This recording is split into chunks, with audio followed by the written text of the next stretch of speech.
Hello दोस्तों, नमस्कार। आपका स्वागत है आपके अपने चैनल हिंदी हब ऑफिशियल में। हम पढ़ रहे हैं दोस्तों गोदान, और गोदान के हमने 4 क्लास यानी कि 6 पार्ट हैं वो पढ़ लिए हैं। आज हम 7वां, और यदि उससे आगे होगा तो उससे पढ़ने वाले हैं। तो पहले मैं आपको थोड़ा सा पहले के भागों का थोड़ा सा, और जो लास्ट क्लास हमारी डली थी उसका मैं आपको थोड़ा सा विस्तार से सार बताऊंगा। पहले भाग में हम देखते हैं कि होरी है, वो राय साहब से मिलने जाता है। धनिया और होरी के मध्य में बातचीत होती है। रास्ते में लोग बाग उससे राम राम करते हैं और वो इसको बड़े लोगों से मिलने का प्रसाद समझता है। और गाय की लालसा उसके मन में है। भोला से उसकी बातचीत होती है, जहाँ पर गाय लेने का जो सौदा है वो तय हो जाता है। और उसके बदले में होरी भोला की जो शादी है वो कहीं करवाने की कह करके जाता है। दूसरे भाग में हम देखते हैं कि बेलारी और सेमरी दोनों अवध प्रांत के गांव हैं, जिनमें बेलारी में होरी रहता है, सेमरी में राय राय साहब अमरपाल सिंह जी रहते हैं। उन्होंने पिछले सत्याग्रह संग्राम में भाग लेकर के असामियों की श्रद्धा अपने ऊपर ले ली है। वो आदर्श की, नीति की थोड़ी बड़ी बड़ी बातें करते हैं, लेकिन उन पर अमल नहीं करते हैं। जितनी बातें वो करते हैं उतना थोड़ा सा भी व्यवहार में वो नहीं रखते हैं। थोड़े ही पल में, अगले पल में उनकी जो कलाई है वो खुल जाती है।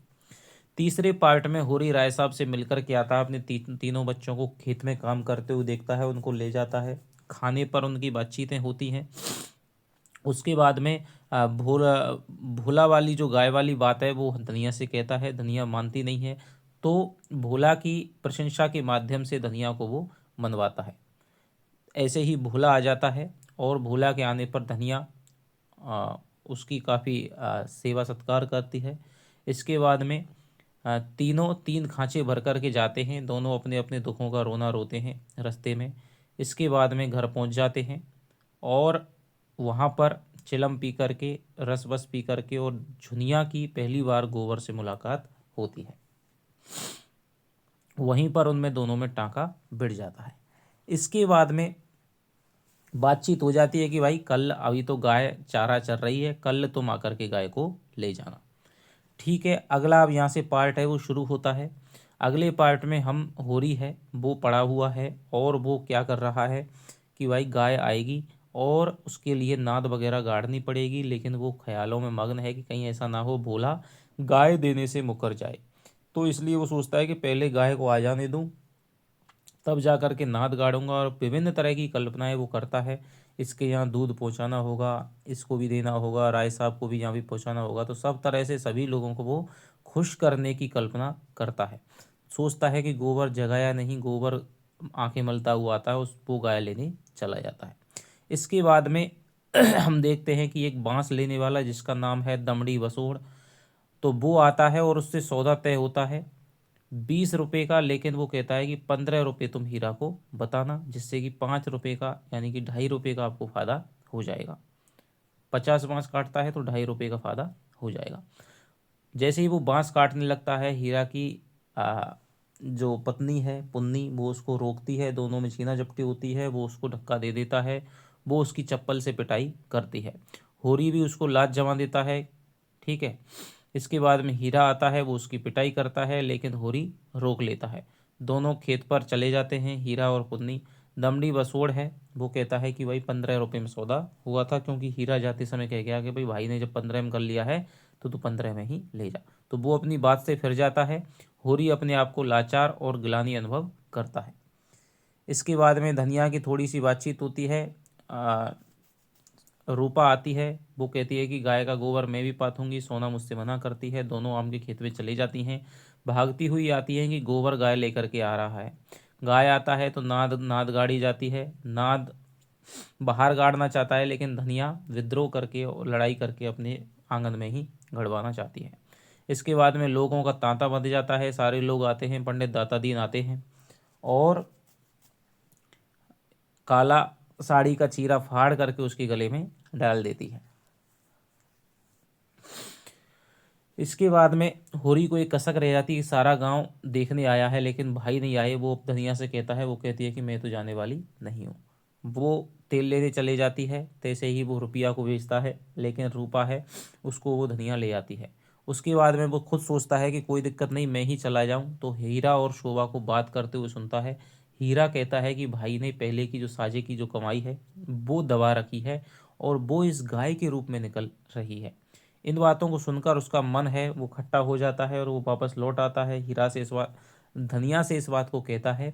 धनिया लड़ने पहुंच जाती है, दोनों में हीरा और धनिया में लड़ाई होती है। होरी भी वहाँ पहुंच जाता है, पहले तो वो सुनता है, फिर उसको धनिया को खींच करके ले आता है। यहाँ पर हमारा दोस्तों आ, जो चौथा पार्ट है वो समाप्त हो जाता है। अब हम देखते हैं पांचवें पार्ट में क्या देखते हैं। गोबर जब गाय लेकर के आता है तो उसके साथ में झुनिया भी उसके साथ में आती है।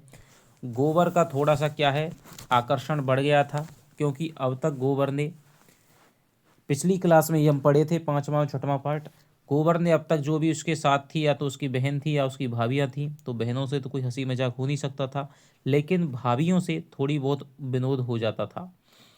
अब झुनिया है, जुनिया उससे कहती है कि भाई तुम तो क्या हो, मतलब कि यार हो, और तुम भी और लोगों जैसे हो, कि अब तुम यहाँ पर क्यों आए हो, अब तो तुम गाय ले चली। वो कहता है कि भाई ज़रूर आऊँगा, और बिच्छा मिलने की आशा हो तो मैं ज़रूर आऊँगा। वो कहता है बिच्छा बिच्छा बिच्छुक तो हर द्वार द्वार पर भटकता है। तो इस प्रकार की उनमें बातें चलती हैं। और प्रेमचंद जी कहते हैं झुनिया के बारे में कि वो क्या है, झुनिया बहुत समझदार हो चुकी थी, तरह तरह के लोगों से उसका पाला पड़ चुका था, हर जगह दूध देने जाती थी। तो बहुत सारे लोग उससे इस प्रकार की बातें करते थे, तो वो कहते हैं कि वह केवल जुगनू का चमक नहीं बल्कि दीपक का स्थायी प्रकाश चाहती थी। वह एक गृहस्थ की बालिका थी जिसके घृणित्व को रसकों की लगावट बाचियों ने कुचल नहीं पाया था। तो ये बहुत ही शानदार कथन है, किसके बारे में कहा गया है, दुनिया के बारे में कहा गया है। गोबर कहता है कि भाई यदि किसी एक द्वार से भिखारी को भरपेट मिल जाए तो वो दस दस दस द्वारों पे क्यों भटकता फिरे, इस प्रकार की बात कहता है। और तब दुनिया कहती है कि भाई तुम्हें यदि मेरा होकर के रहना है तो तुम रहो, नहीं तो कोई दिक्कत नहीं है, यदि कहीं और गए तो मैं तुम्हें घर से निकाल दूंगी। गोबर है वो प्रसन्न हो जाता है। और फिर जातिवाद के ऊपर है प्रेमचंद कटाक्ष करते हुए नजर आते हैं, कि वो कहते हैं कि इस प्रकार घर में रहने नहीं देंगे। वो कहता है कि भाई माता दीन ने चमारिन को रख लिया है तो किसी ने क्या कर लिया, दाता दीन कुछ भी नहीं कर पाए। इसके अलावा झिंगुरी सिंह ने ब्राह्मणी को रख लिया। तो जातिवाद केवल क्या है, छोटे लोगों के लिए है, समाज केवल छोटे लोगों के लिए है, बड़े लोगों के लिए कुछ ही नहीं है।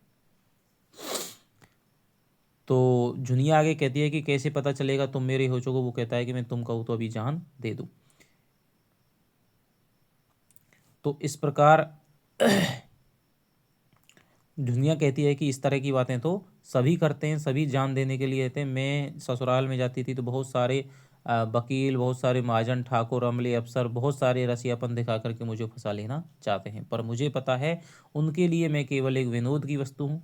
वो कुछ देर मेरे संग हंसेंगे, बोलेंगे, मेरा भोग करेंगे, उसके बाद में चले जाएंगे, कोई मेरे साथ में टिकने वाला नहीं है। मैं ऐसे ही एक पंडित जी को जानती थी, मैं दूध देने जाती थी तो उनकी पत्नी है एक न्योते में गई थी, और वो मुझ पर हाथ लगाए बैठे थे। एक दिन न्योते में चले गई तो उन्होंने क्या है किवाड़ बंद कर ली, और मुझसे क्या है तरह तरह की चरौरी करने लग गए। लेकिन मैंने भी सोच लिया कि ये कुछ भी करेगा तो मैं इसके दूध की मटकी है इसके सर पे फोड़ दूंगी। तो इस प्रकार वो कहने लगा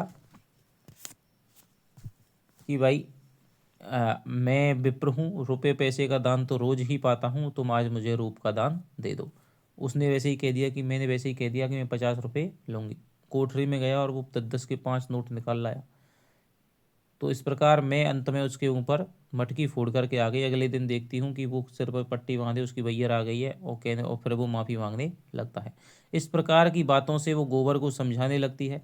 गोबर को उसके रूप के अलावा ज्ञान और बुद्धि का भी क्या हो गया था, विश्वास हो गया था।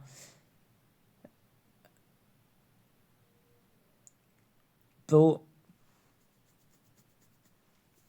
गोबर कहता है कि यदि तुम उस आदमी को दिखा दो तो मैं क्या कर दूं उसका, हजामत बना दूंगा, अच्छी तरह से मरम्मत कर दूंगा। वो कहती है कि तुम तो बहुत क्या हो, अभी मतलब अभी इतने नहीं हो, वो तो लोग बाग हराम की उड़ाते हैं तो उनकी तो लेकिन गोबर को क्या है, ये अपने यौवन का तिरस्कार लगता है। और वो कहता है कि ये मेरी फौलाद की हड्डियां हैं, मैं 300 दंड रोज मारता हूँ। इस प्रकार की उनमें मतलब बातचीत है, वो चलती हैं। इसके बाद में झुनिया है कश्मीरी पंडित की, कहती है कि उनकी 3 3 लड़कियां थीं, और वो आराम से मज़े उड़ाती थी, लेकिन पंडित जी है वो सोच समझ करके रह जाते थे। इस प्रकार की बातें थी, गोबर के लिए तो नहीं थी, लेकिन झुनिया इन बातों की अभ्यस्त थी। ठीक है, तो गोबर को अब क्या है, उसका विश्वास हो गया था। वो तभी वो झुनिया देखती है कि गांव आ गया है, और वो गोबर को डांटती है कि तुमने मुझे बताया भी नहीं। फिर कहती है कि भाई शाम को क्या है, रंगत होने वाली है, गाना बजाना होगा, संगत होगी, तो तुम मेरे घर पे आ जाना। वो कहता है तुम नहीं मिली तो, कि मिलने का वादा नहीं कर सकती, लेकिन तुम आ जाना। तो इस प्रकार की दोनों बातचीत करके यहाँ पर हमारा 5वां भाग है वो समाप्त हो जाता है। 6वें भाग में दोस्तों हम देखते हैं कि धनुष यज्ञ है वो, और वहाँ पर जो राय साहब हैं उनके और जिनके मित्र हैं उनकी बातचीत, और जो पूरा का पूरा एक प्रहसन है वो हम देखते हैं। कि सबसे पहले आते हैं राय साहब कि वहाँ का वातावरण है, और वहाँ पर एक गाड़ी रुकती है जिसमें से 3 लोग उतरते हैं। नंबर 1 पर है ओंकारनाथ जी, जो कि बिजली पत्र के संपादक हैं, जिनको देश चिंता ने क्या कर रखा है, मार डाला रखा है। इसके अलावा आ,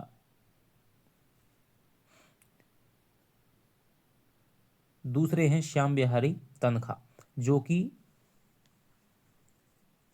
बीमा कंपनी की दलाली का कार्य करते हैं। इसके अलावा तीसरे जो सज्जन हैं वो है मिस्टर मेहता, जो कि कौन है, जो कि एक यूनिवर्सिटी में कौन है, प्रोफेसर हैं दर्शन शास्त्र के। इस प्रकार तीनों बातों में हो गई है। ओंकारनाथ जी पूछते हैं कि आज भाई कौन सा नाटक खेलने का विचार है। राय साहब कहते हैं कि नाटक मुझे कोई मिला नहीं, या तो मुझे बड़े बड़े नाटक मिले, या फिर बहुत ही छोटा, तो मुझे क्या है, मैंने 1 2 घंटे का नाटक स्वयं ही लिख दिया। ओंकारनाथ को राय साहब की रचना शक्ति पे क्या थोड़ा वो संदेह था। उनका ख्याल था कि प्रतिभा है वो तो हमेशा गरीबी में चमकती है, राय साहब जैसे इतने ऊंचे लोगों में क्या है, इस तरह की प्रतिभा नहीं आ सकती। इसके अलावा तनखा जी कहते हैं कि जब तक हमारे पास में शिक्षित अभिनेत्रियां नहीं आती हैं, तब तक हमारी जो नाट्य कला है उसका उद्धार नहीं हो सकता। इसके बाद में मिस्टर मेहता है वो, इनकी प्रशंसा है वो सहन नहीं कर पाते हैं, और वो कहते हैं कि जब तक हम अपने सिद्धांतों के अनुसार आचरण है व्यवहार में नहीं करेंगे, तब तक इस देश का उद्धार है वो नहीं हो सकता। तो राय साहब को इस बात से आघात लगता है,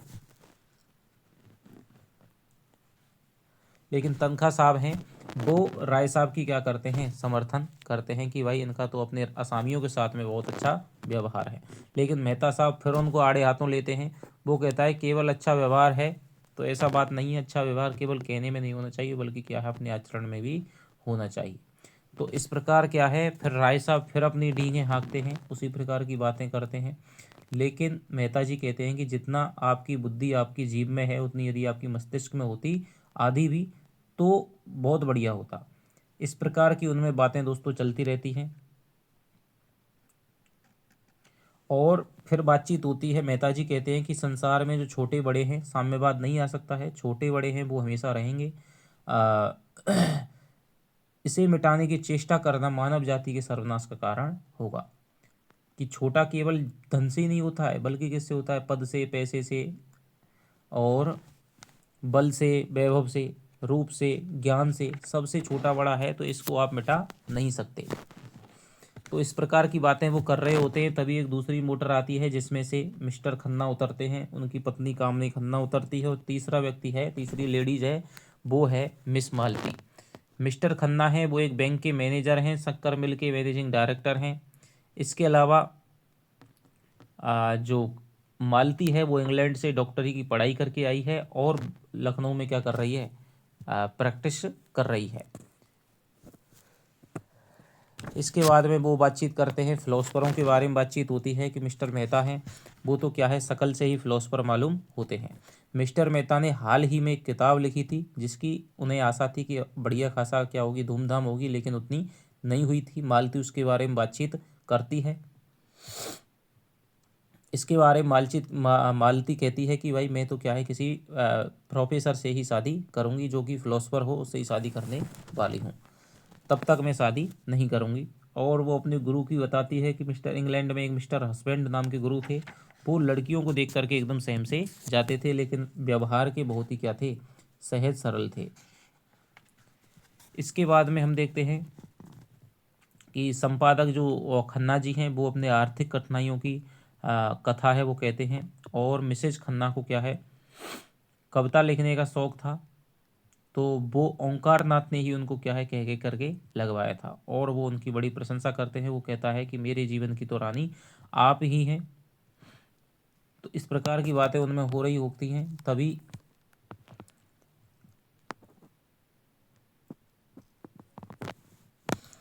मालती जी कहती हैं कि मुझे तो सबसे ज़्यादा डर है वो संपादकों से लगता है। ये चाहे तो किसी को एक क्षण में बिगाड़ देते हैं, किसी को एक क्षण में बना देते हैं। तो इस प्रकार की बातें ओंकार नाथ जी क्या है इनका विरोध करते हैं। इसके बाद में मालती जी कहती हैं कि भाई आप थोड़े से अपने सिद्धांतों को नरम रखिए, मैं आपकी क्या है बहुत बढ़िया बढ़िया लोगों से क्या करा सकती हूँ, आपका जो प्रेस है वो भी बढ़ जाएगा, आपका अखबार है वो भी बढ़ जाएगा। लेकिन ओंकार नाथ जी कहते हैं कि भाई मैं अपने सदैव सिद्धांतों को कभी नहीं बदल सकता। दौलत के पुजारी तो गली गली में है, मैं केवल किसका पुजारी हूँ, सिद्धांत का पुजारी हूँ। तो इस प्रकार की बातें कहते हैं। लेकिन मालती कहती है कि भाई आपके पत्र में तो विदेशी विज्ञापन छापे जाते हैं, तब आपके सिद्धांत हैं वो कहाँ चले जाते हैं। लेकिन इस बात से ओंकार नाथ जी एकदम बिल्कुल चुप हो जाते हैं। तो मालती कहती है कि भाई यदि आपका पत्र नहीं चलता है तो आप बंद कर दीजिए, लेकिन सिद्धांतों की जो फालतू की जो वो है ढोंग है उसको दिखाना बंद करिए। जो व्यक्ति कर्म और वचन में सामंजस्य नहीं रख सकता वह चाहे कुछ भी हो लेकिन सिद्धांतवादी नहीं है। इस प्रकार की बातें कहती है।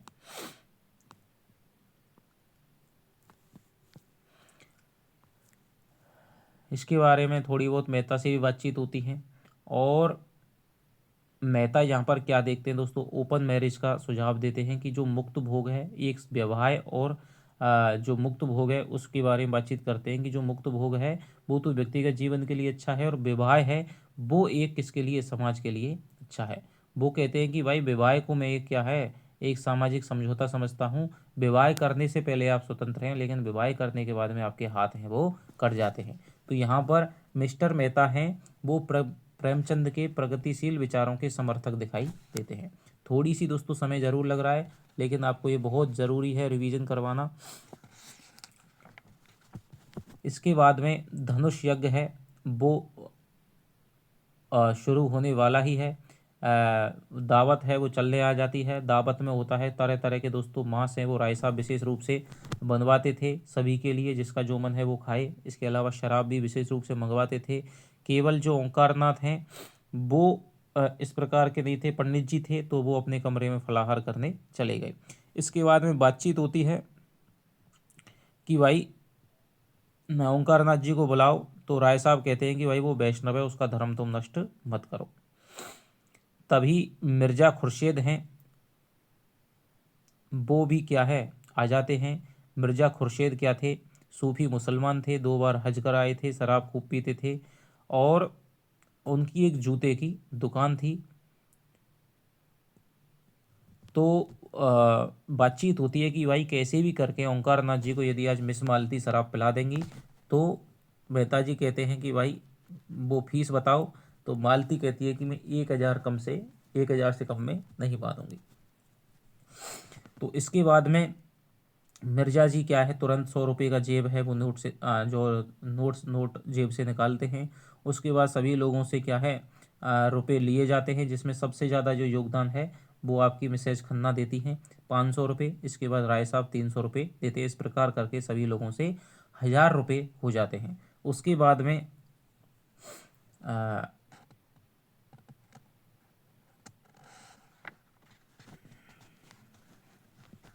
ओंकारनाथ जी को बुलवाया जाता है। मिसेज मालती उनकी बड़ी बड़ी प्रशंसा करती हैं कि भाई आप हमें क्या है एक संघ स्थापित करवाना चाहते हैं और देहा सुहार संघ है जिसके आप सभापति बनेंगे।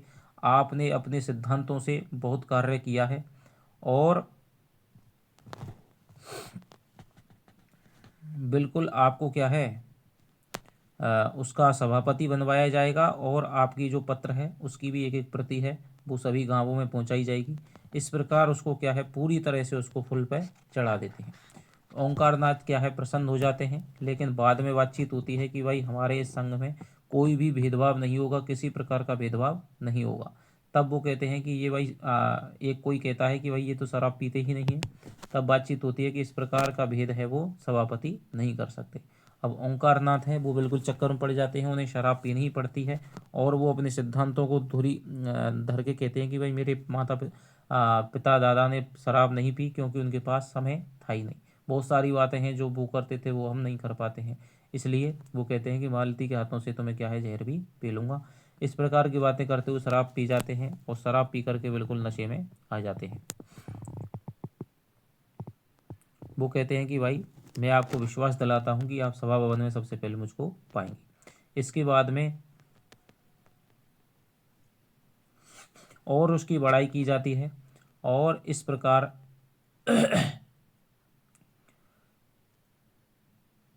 ओंकारनाथ हैं वो बिल्कुल पूरी तरह से वश में आ जाते हैं। उसके बाद सारी सभा है वो हंसने लगती है और वो कहते हैं कि भाई मालती जी हम आपको मान गए।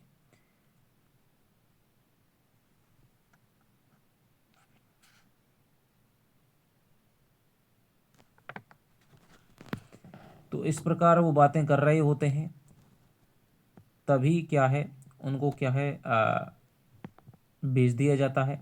तभी एक खान है वो आकर के खड़ा हो जाता है और वो कहता है कि भाई मैं हमारे आदमी यहाँ से आ रहे थे उनसे क्या है माल हमारा लूट लिया गया है, रुपए लूट लिए गए, तुम हमारे 1000 रुपये तुम हमको दे दो और नहीं तो मैं सबको मार दूंगा।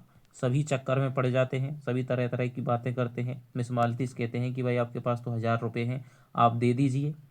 तो मालती लेकिन देने से मना करती है। राय साहब कहते हैं कि इसके हाथ में बंदूक नहीं होती तो मैं इसको अच्छे से सबक सिखा देता। इस प्रकार की बातें वो एक दूसरे से करते हैं कि आज इसको क्या है ये कोई पता नहीं इनका निशाना है अचूक होता है तो आप इसको रुपए दे दीजिए, लेकिन मिस मालती है वो नहीं देती है।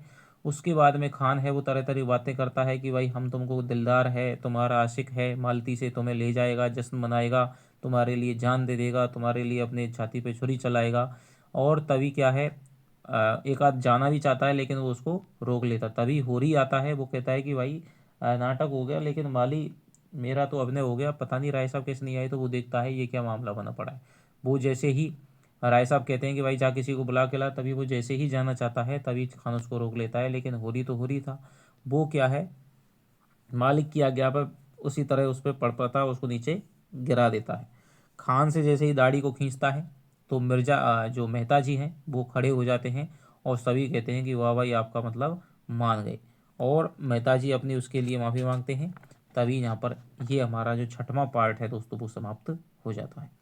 तो ये हमारे 6 पार्ट थे। अब अगले दोस्तों क्लासेज में इतने चीज़ों का जो रिवीजन है वो संभव नहीं है, क्योंकि देखिए 20 मिनट तो हमारी इसी में लग गई हैं।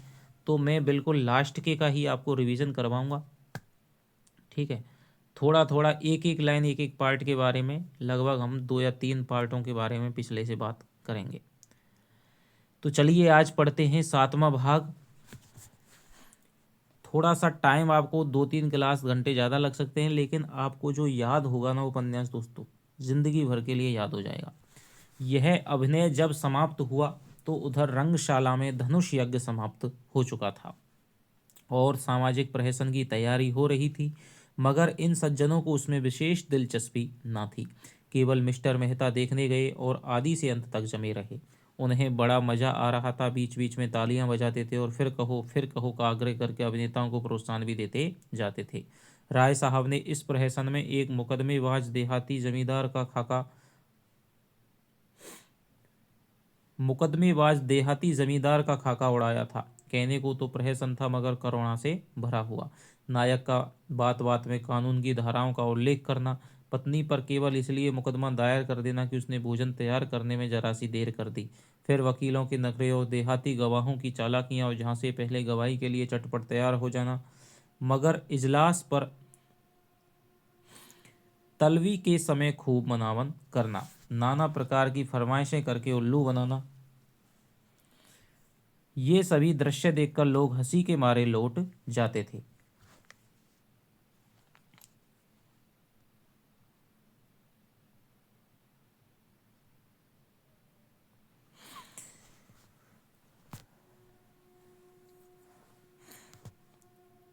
तो इजलास होता है दोस्तों जहाँ पर मुकदमा है वो सुना जाता है।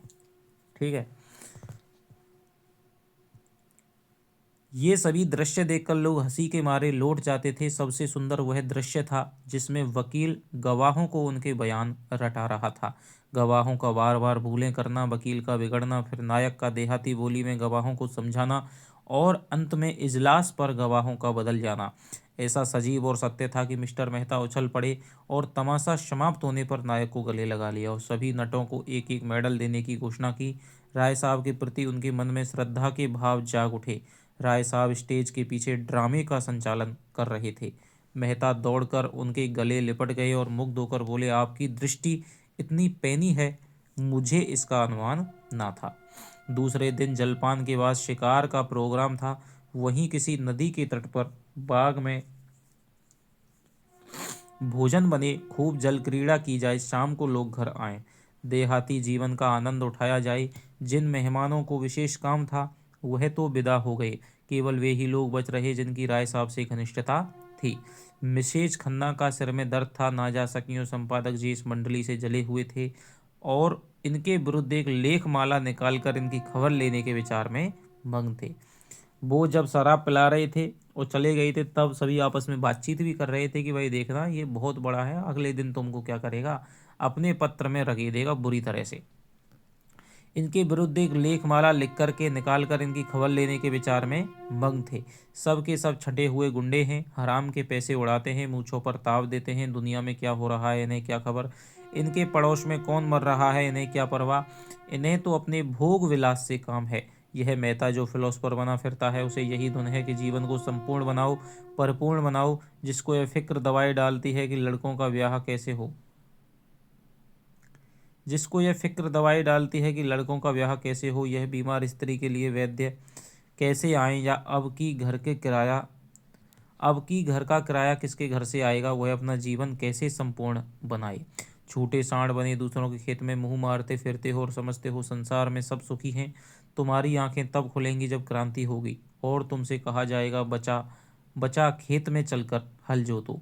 तब देखें तुम्हारा जीवन कैसे संपूर्ण होता है। और वह जो मालती, वह 72 घाटों का पानी पीकर भी मिस बनी फिरती है, शादी नहीं करेगी, इससे जीवन बंधन में पड़ जाता है और बंधन में जीवन का पूरा विकास नहीं होता है। बस जीवन का पूरा विकास इसी में है कि दुनिया को लूटे जाओ और निर्द्वंद्व विलास किए जाओ। सारे बंधन तोड़ दो, धर्म और समाज को गोली मारो, जीवन के कर्तव्यों को पास न फटकने दो, बस तुम्हारा जीवन संपूर्ण हो गया। इससे ज़्यादा आसान और क्या होगा। माँ बाप से नहीं पढ़ती, उन्हें धता बताओ, शादी मत करो, यह बंधन है, बच्चे होंगे, यह मोहपाश है, मगर टैक्स क्यों देते हो, कानून भी तो बंधन है, उसे क्यों नहीं तोड़ते, उससे क्यों कन्नी काटते हो, जानते हो ना कि कानून की जरा भी अवज्ञा की तो बेड़ियां पड़ जाएंगी। बस वही बंधन तोड़ो जिसमें अपनी भोग लिप्सा में बाधा नहीं पड़ेगी। रस्सी को सांप बनाकर पीटो और 30 मार खा बनो। जीते सांप के पास जाओ ही क्यों, वह फुफकार भी मारेगा तो लहरें आने लगेंगी। उसे आते देखो, दुम दबाकर भागो, यह तुम्हारा संपूर्ण जीवन है। तो इस प्रकार की बातें सोच करके जो ओंकारनाथ हैं वो इन सब की धज्जियां उड़ाना चाहते थे।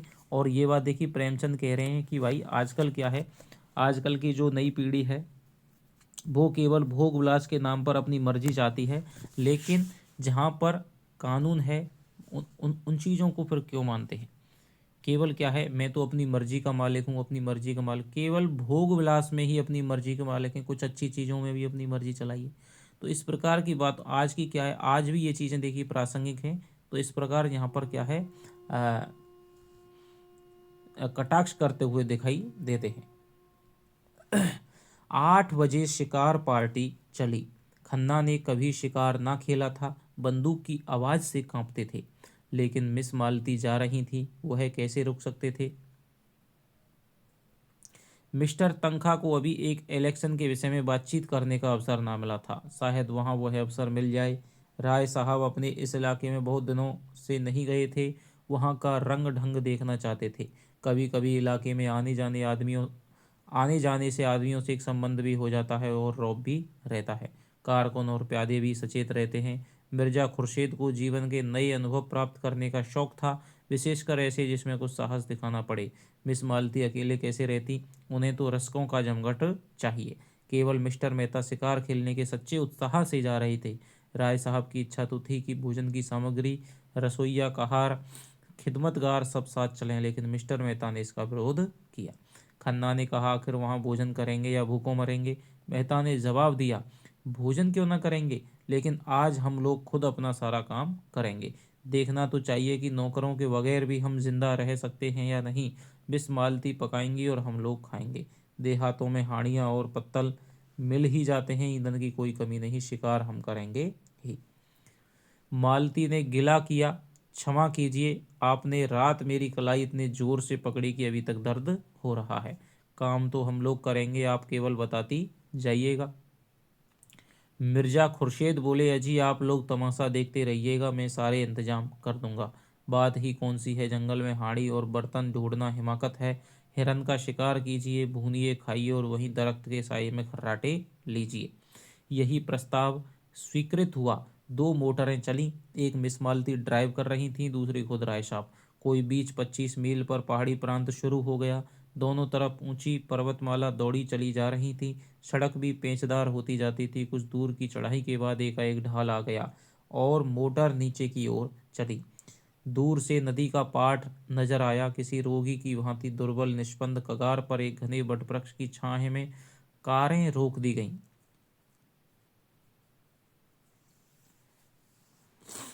और लोग उतरे। यह सलाह हुई कि दो दो की टोली बने शिकार खेलकर 12 बजे तक यहाँ आ जाए। मिस मालती मेहता के साथ चलने को तैयार हो गई। खन्ना मन में ऐंठकर रह गए। जिस विचार से आए थे उसमें जैसे पंचर हो गया।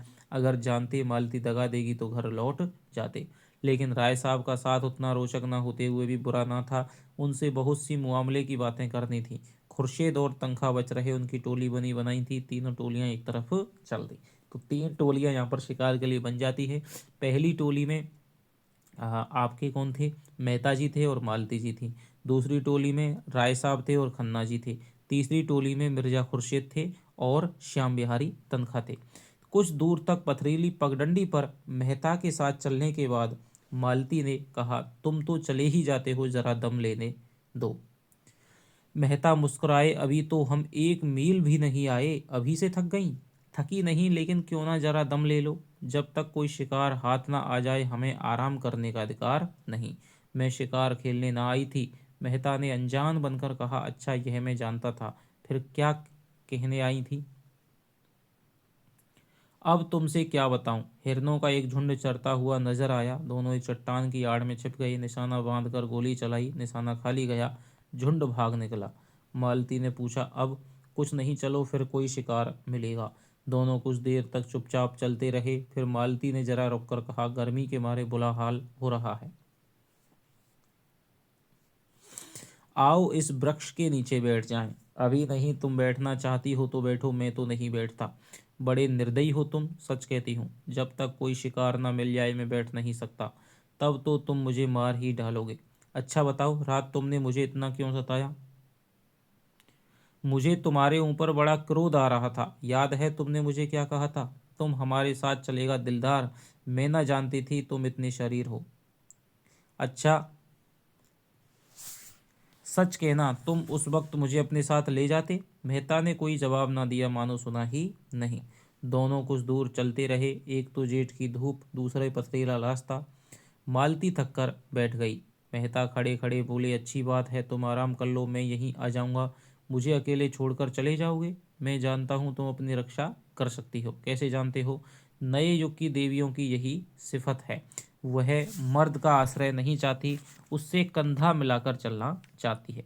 तो देखिए यहाँ पर क्या है, ये किसका कथन है दोस्तों? मेहता जी का कथन है कि नए युग की देवियों की क्या है, यही सिफत है। सिफत यानी कि विशेषता है। वह मर्द का आश्रय नहीं चाहती बल्कि उससे कंधा मिला करके चलना चाहती है, मेहता कथन है। मालती ने झेंपते हुए कहा, तुम कोरे फिलोसफर हो मेहता, सच। सामने वृक्ष पर एक मोर बैठा हुआ था। मेहता ने निशाना साधा और बंदूक चलाई, मोर उड़ गया। मालती प्रसन्न होकर बोली, बहुत अच्छा हुआ, मेरा शाप पड़ा। मेहता ने बंदूक कंधे पर रखकर कहा, तुमने मुझे नहीं अपने आप को शाप दिया। शिकार मिल जाता तो तुम्हें 10 मिनट की मोहलत देता, अब तो तुमको फौरन चलना पड़ेगा। मालती उठकर मेहता का हाथ पकड़ती हुई बोली, फिलोसफरों के शायद हृदय नहीं होता। तुमने अच्छा किया विवाह नहीं किया, उस गरीब को मार ही डालते, मगर मैं यूं ना छोड़ूंगी, तुम मुझे छोड़कर नहीं जा सकते। मेहता ने एक झटके में हाथ छुड़ा लिया और आगे बढ़े। मालती सजल नेत्र होकर बोली, मैं कहती हूँ मत जाओ, नहीं मैं इसी चट्टान पर सिर पटक दूंगी। मेहता ने तेजी से कदम बढ़ाए। मालती उन्हें देखती रही। जब वह 20 कदम निकल गए तो झुंझलाकर उठी और उनके पीछे दौड़ी। अकेले विश्राम करने में कोई आनंद ना था। समीप आकर बोली, मैं तुम्हें इतना पशु ना समझती थी। मैं जो हिरन मारूंगा उसकी खाल तुम्हें भेंट करूंगा। खाल जाए भाड़ में, मैं अब तुमसे बात ना करूंगी। कहीं हम लोगों के हाथ कुछ ना लगाओ, दूसरों ने अच्छे शिकार मारे तो तुम मुझे बड़ी झेप होगी। तो इस विचार से मेहता जी हैं वो रुकना नहीं चाहते थे। उनका मतलब था कि भाई जब तक शिकार नहीं मिल जाएगा तब तक हमें, क्योंकि और किसी को मिल गया तो यूँ कहेंगे मेरा मजाक उड़ाएंगे।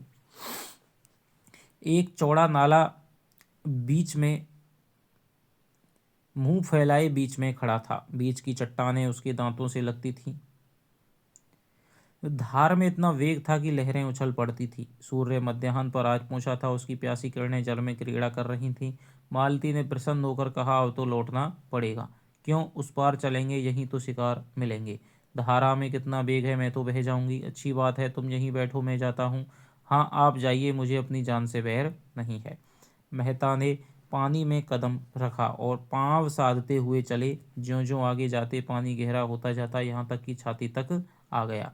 मालती अधीर हो उठी। शंका से मन चंचल हो उठा। ऐसी विकलता तो उसे कभी ना होती थी। ऊंचे स्वर में बोली, पानी गहरा है, ठहर जाओ, मैं भी आती हूँ। नहीं नहीं, तुम फिसल जाओगी, धार तेज है। कोई हरज नहीं, मैं आ रही हूँ, आगे ना बढ़ना, खबरदार। मालती साड़ी ऊपर चढ़कर नाले में बैठी, मगर 10 हाथ आते आते पानी उनकी कमर तक आ गया। मेहता घबराए, दोनों हाथ से उसे लौटा जाने को कहते हुए बोले, तुम यहाँ मत आओ मालती, यहाँ तुम्हारी गर्दन तक पानी है। मालती ने एक कदम और आगे बढ़कर कहा, होने दो, तुम्हारी यही इच्छा है कि मैं मर जाऊं तो तुम्हारे पास ही मरूंगी। मालती पेट तक पानी में थी। धार इतनी तेज थी कि मालूम होता था कदम उखड़ा। मेहता लौट पड़े और मालती को एक हाथ से पकड़ लिया।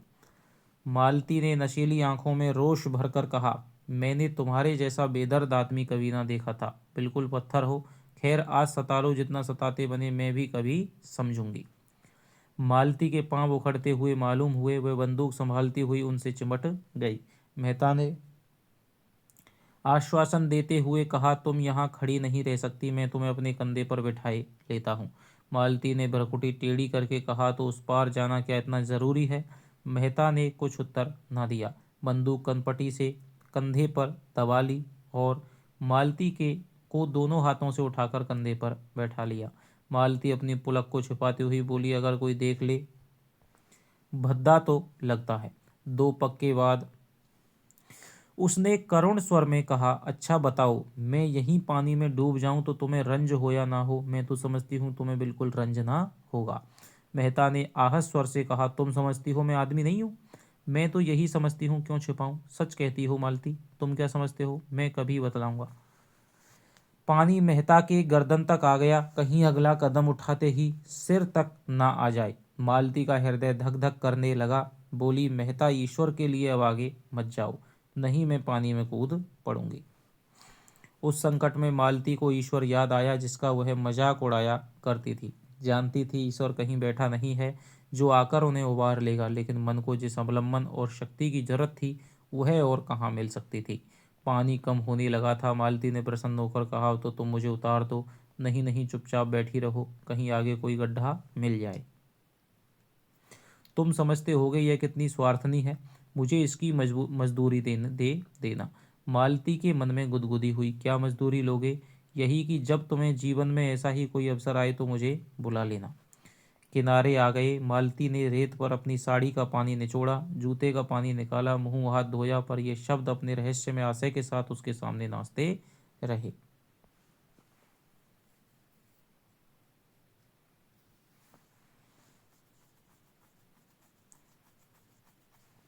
उसने इस अनुभव का आनंद उठाते हुए कहा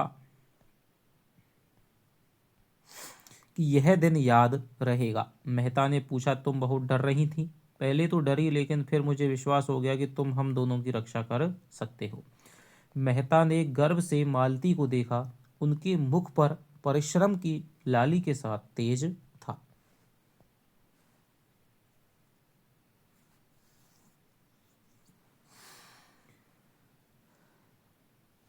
मुझे यह सुनकर कितना आनंद आ रहा है तुम यह समझ सकोगी मालती। तुमने समझाया कब? उल्टे और जंगलों में घसीटते फिरते हो, और अभी फिर लौटती बार यही नाला पार करना पड़ेगा। तुमने कैसी आफत में जान डाल दी। मुझे तुम्हारे साथ रहना पड़े तो एक दिन ना पटे। मेहता मुस्कुराए। इन शब्दों का संकेत खो समझ रहे थे। तुम मुझे इतना दुष्ट समझती हो, और जो मैं कहूँ तुमसे प्रेम करता हूँ, मुझसे विवाह करोगी? ऐसे काट कठोर से कौन विवाह करेगा? रात दिन जलाकर मार डालोगे। और मधुर नेत्रों से देखा, मानो कह रही हो, इसका आशय तुम खूब समझते हो, इतने बुद्धू नहीं हो। मेहता ने जैसे सचेत होकर कहा, तुम सच कहती हो मालती। मैं किसी रमणी को प्रसन्न नहीं रख सकता। मुझसे कोई स्त्री प्रेम का स्वांग नहीं कर सकती। मैं उसके अंतस्थल तक पहुंच जाऊंगा, फिर मुझे उससे अरुचि हो जाएगी। तो ये कौन कह रहा है? मेहता जी कह रहे हैं कि भाई मैं किसी रमणी को प्रसन्न नहीं रख सकता, क्योंकि जितना जल्दी मैं उसको जान जाऊंगा, उसके बाद में ही मुझे उससे अरुचि हो जाएगी। मालती कांप उठी। इन शब्दों में कितना सत्य था। उसने पूछा, बताओ तुम कैसे प्रेम से संतुष्ट होगे? बस यही कि जो मन में हो वही मुख पर हो। मेरे लिए रंग रूप, हाव भाव और नाजो अंदाज का मूल्य इतना ही है जितना होना चाहिए। मैं वह भोजन चाहता हूँ जिससे आत्मा की तृप्ति हो। उत्तेजक और शोषक पदार्थों की मुझे जरूरत नहीं। तो यहाँ पर मेहता जी के कथन है वो लाजवाब है। मालती ने होंठ सिकोड़कर ऊपर की सांस खींचते हुए कहा, तुमसे कोई पेश ना पाएगा। एक ही घाघ हो। अच्छा बताओ, मेरे विषय में तुम्हारा क्या ख्याल है? मेहता ने नटखटपन से मुस्कुराकर कहा, तुम सब कुछ कर सकती हो। बुद्धिमती हो, चतुर हो, प्रतिभावान हो, दयालु हो, चंचल हो, स्वाभिमानी हो, त्याग कर सकती हो, लेकिन प्रेम नहीं कर सकती। मालती ने पैनी दृष्टि से ताक कर कहा, झूठे हो तुम, बिल्कुल झूठे। मुझे तुम्हारा यह दावा निस्सार मालूम होता है कि तुम नारी हृदय तक पहुंच जाते हो। दोनों नाले के किनारे किनारे चल रहे थे। 12 बज चुके थे, पर अब मालती को न विश्राम की इच्छा थी न लौटने की। आज के संभाषण में उसे एक ऐसा आनंद आ रहा था जो उसके लिए बिल्कुल नया था। उसने कितने ही विद्वानों और नेताओं को एक मुस्कान में, एक चितवन में, एक रसीले वाक्य में उल्लू बनाकर छोड़ दिया था। ऐसी बालू की दीवार पर वह जीवन का आधार नहीं रखना चाहती थी। यानी ऐसे लोग जो उसकी क्या है, चितवन से उसकी एक नज़र से ही पागल हो जाएं, तो ऐसी बालू की दीवार जिसका कोई भरोसा नहीं है, वह क्या नहीं रखना चाहती थी? अपना जीवन का आधार। यानी उससे, ऐसे लोगों से शादी नहीं करना चाहती थी। आज उसे वह कठोर ठोस पत्थर की भूमि मिल गई जो फावड़ों से सिंगारियां निकाल रही थी, और उसकी कठोरता उसे उत्तरोत्तर मोह लेती थी। धाए की आवाज हुई। एक लाल सर दोस्तों एक जीव है, नाले पर उड़ा जा रहा था। मेहता ने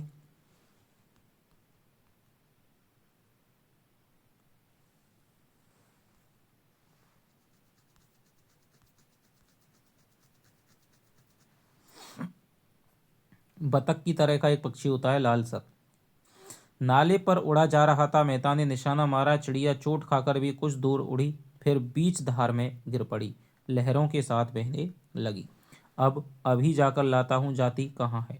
यह कहने के साथ वह रेत में दौड़े और बंदूक किनारे पर रख गड़ाप से पानी में कूदे। बहाव की ओर तैरने लगे, मगर आधा मील तक पूरा जोर लगाने पर भी चिड़िया ना पा सके। चिड़िया मर कर भी जैसे उड़ी जा रही थी। सहसा उन्होंने देखा, एक युवती किनारे की एक झोंपड़ी से निकली।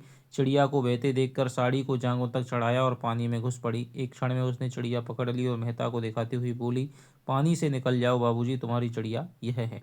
मेहता युवती की चपलता और साहस देखकर मुग्ध हो गई। तुरंत किनारे की ओर हाथ चलाए और 2 मिनट में युवती के पास जा खड़े हुए। युवती का रंग तो काला और वह भी गहरा, कपड़े बहुत ही मैले और फूहड़, आभूषण के नाम पर केवल हाथों में दो मोटी मोटी चूड़ियां, सिर के बाल उलझे अलग अलग।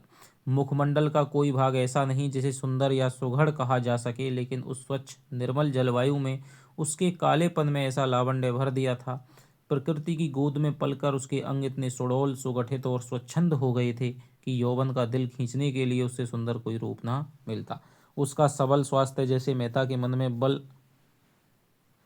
और तेज भर रहा था। मेहता ने उसे धन्यवाद देते हुए कहा, तुम बड़े मौके से पहुंच गई, नहीं मुझे ना जाने कितनी दूर तैरना पड़ता।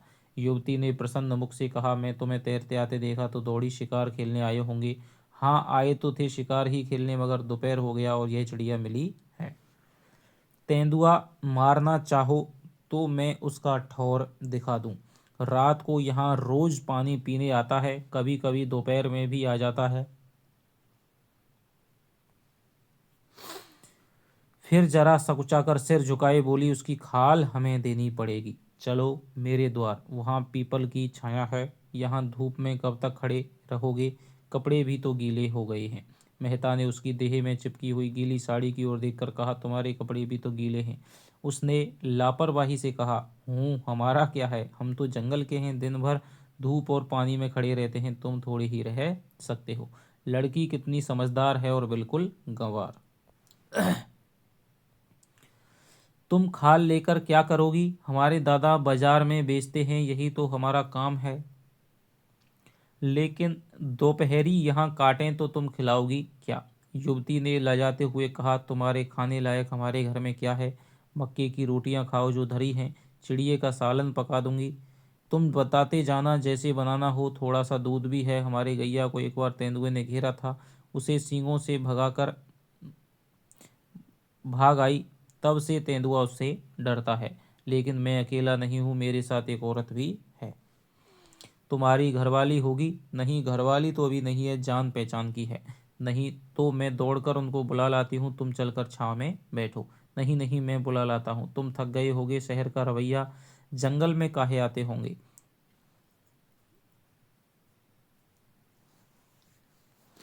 हम तो जंगली आदमी हैं, किनारे ही तो खड़ी होंगी। जब तक मेहता कुछ बोले वह हवा हो गई। मेहता ऊपर चढ़कर पीपल की छाया में बैठे। इस स्वच्छंद जीवन से उनके मन में अनुराग उत्पन्न हुआ। सामने की पर्वतमाला दर्शन तत्व की भांति अगम्य और अत्यंत फैली हुई, मानो ज्ञान का विस्तार कर रही हो। मानो आत्मा उस ज्ञान को, उस प्रकाश को, उस अगम्यता को उसके प्रत्यक्ष विराट रूप में देख रही हो। दूर के एक बहुत ऊंचे शिखर पर एक छोटा सा मंदिर था, जो उस अगम्यता में बुद्धि की भांति ऊंचा पर खोया हुआ सा खड़ा था। मानो वहां तक पर मारकर पक्षी विश्राम लेना चाहता है और कहीं स्थान नहीं पाता। मेहता इन्हीं विचारों में डूबे हुए थे कि युवती मिस मालती को साथ लिए आ पहुंची। एक वन पुष्प की भांति धूप में खिली हुई, दूसरे गमले के फूल की भांति धूप में मुरझाई और निर्जीव। मालती ने बेदली के साथ कहा, पीपल की छाह बहुत अच्छी लग रही है क्या, और यहाँ भूख के मारे प्राण निकले जा रहे हैं। युवती दो बड़े बड़े मटके उठा लाई, बोली, जब तक तुम यहीं बैठो मैं अभी दौड़कर पानी लाती हूँ, फिर चूल्हा जला लूंगी और मेरे हाथ का खाओ तो मैं एक क्षण में रोटियां बाटियां सेक दूंगी। नहीं, अपने आप सेक लेना। हाँ, गेहूं का आटा मेरे घर में नहीं है और यहाँ कोई दुकान भी नहीं है कि ला दूं। मालती को मेहता पर क्रोध आ रहा था। बोली, तुम यहाँ क्यों आकर पड़ रहे। मेहता ने चिढ़ाते हुए कहा, एक दिन जरा इस जीवन का आनंद भी तो उठाओ, देखो मक्के की रोटियों में कितना स्वाद है। मुझसे मक्के की रोटियां खाई ही ना जाएंगी और किसी तरह निगल भी जाऊं तो हजम ना होंगी। तुम्हारे साथ आकर मैं बहुत पछता रही हूँ। रास्ते पर दौड़ा के मार डाला और अब यहाँ लाकर पटक दिया। मेहता ने कपड़े उतार दिए और केवल नीला जांघिया पहने बैठे हुए थे। युवती को मटके ले जाते देखा तो उसके हाथ से मटके छीन लिए, कुएं पर पानी भरने चले।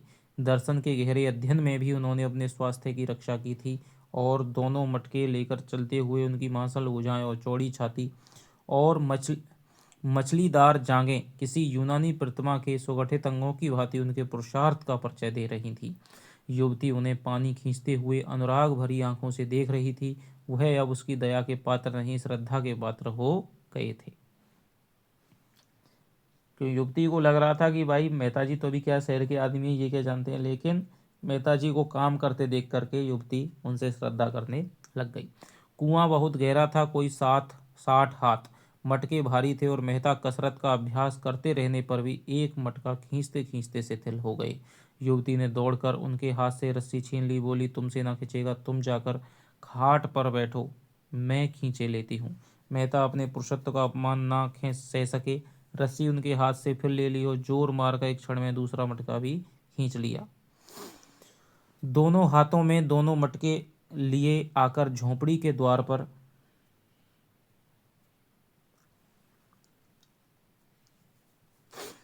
खड़े हो गए।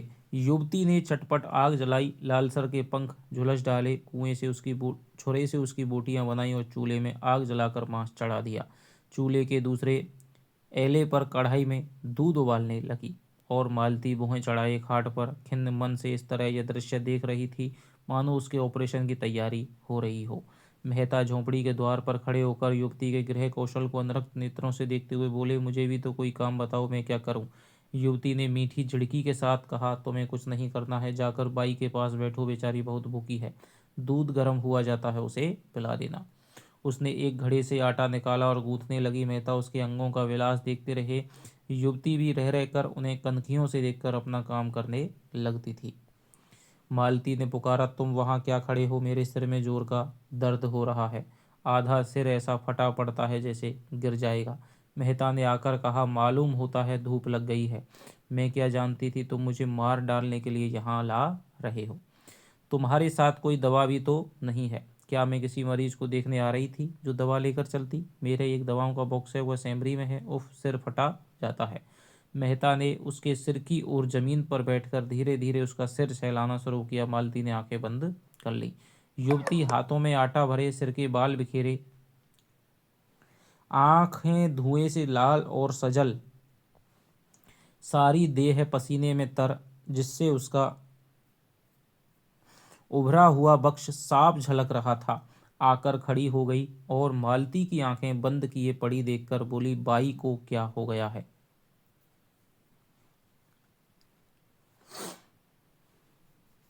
मेहता बोले, सिर में बड़ा दर्द है। पूरे सिर में है कि आधे में। आधे में बतलाती है, दाईं ओर है कि बाईं ओर। बाईं ओर।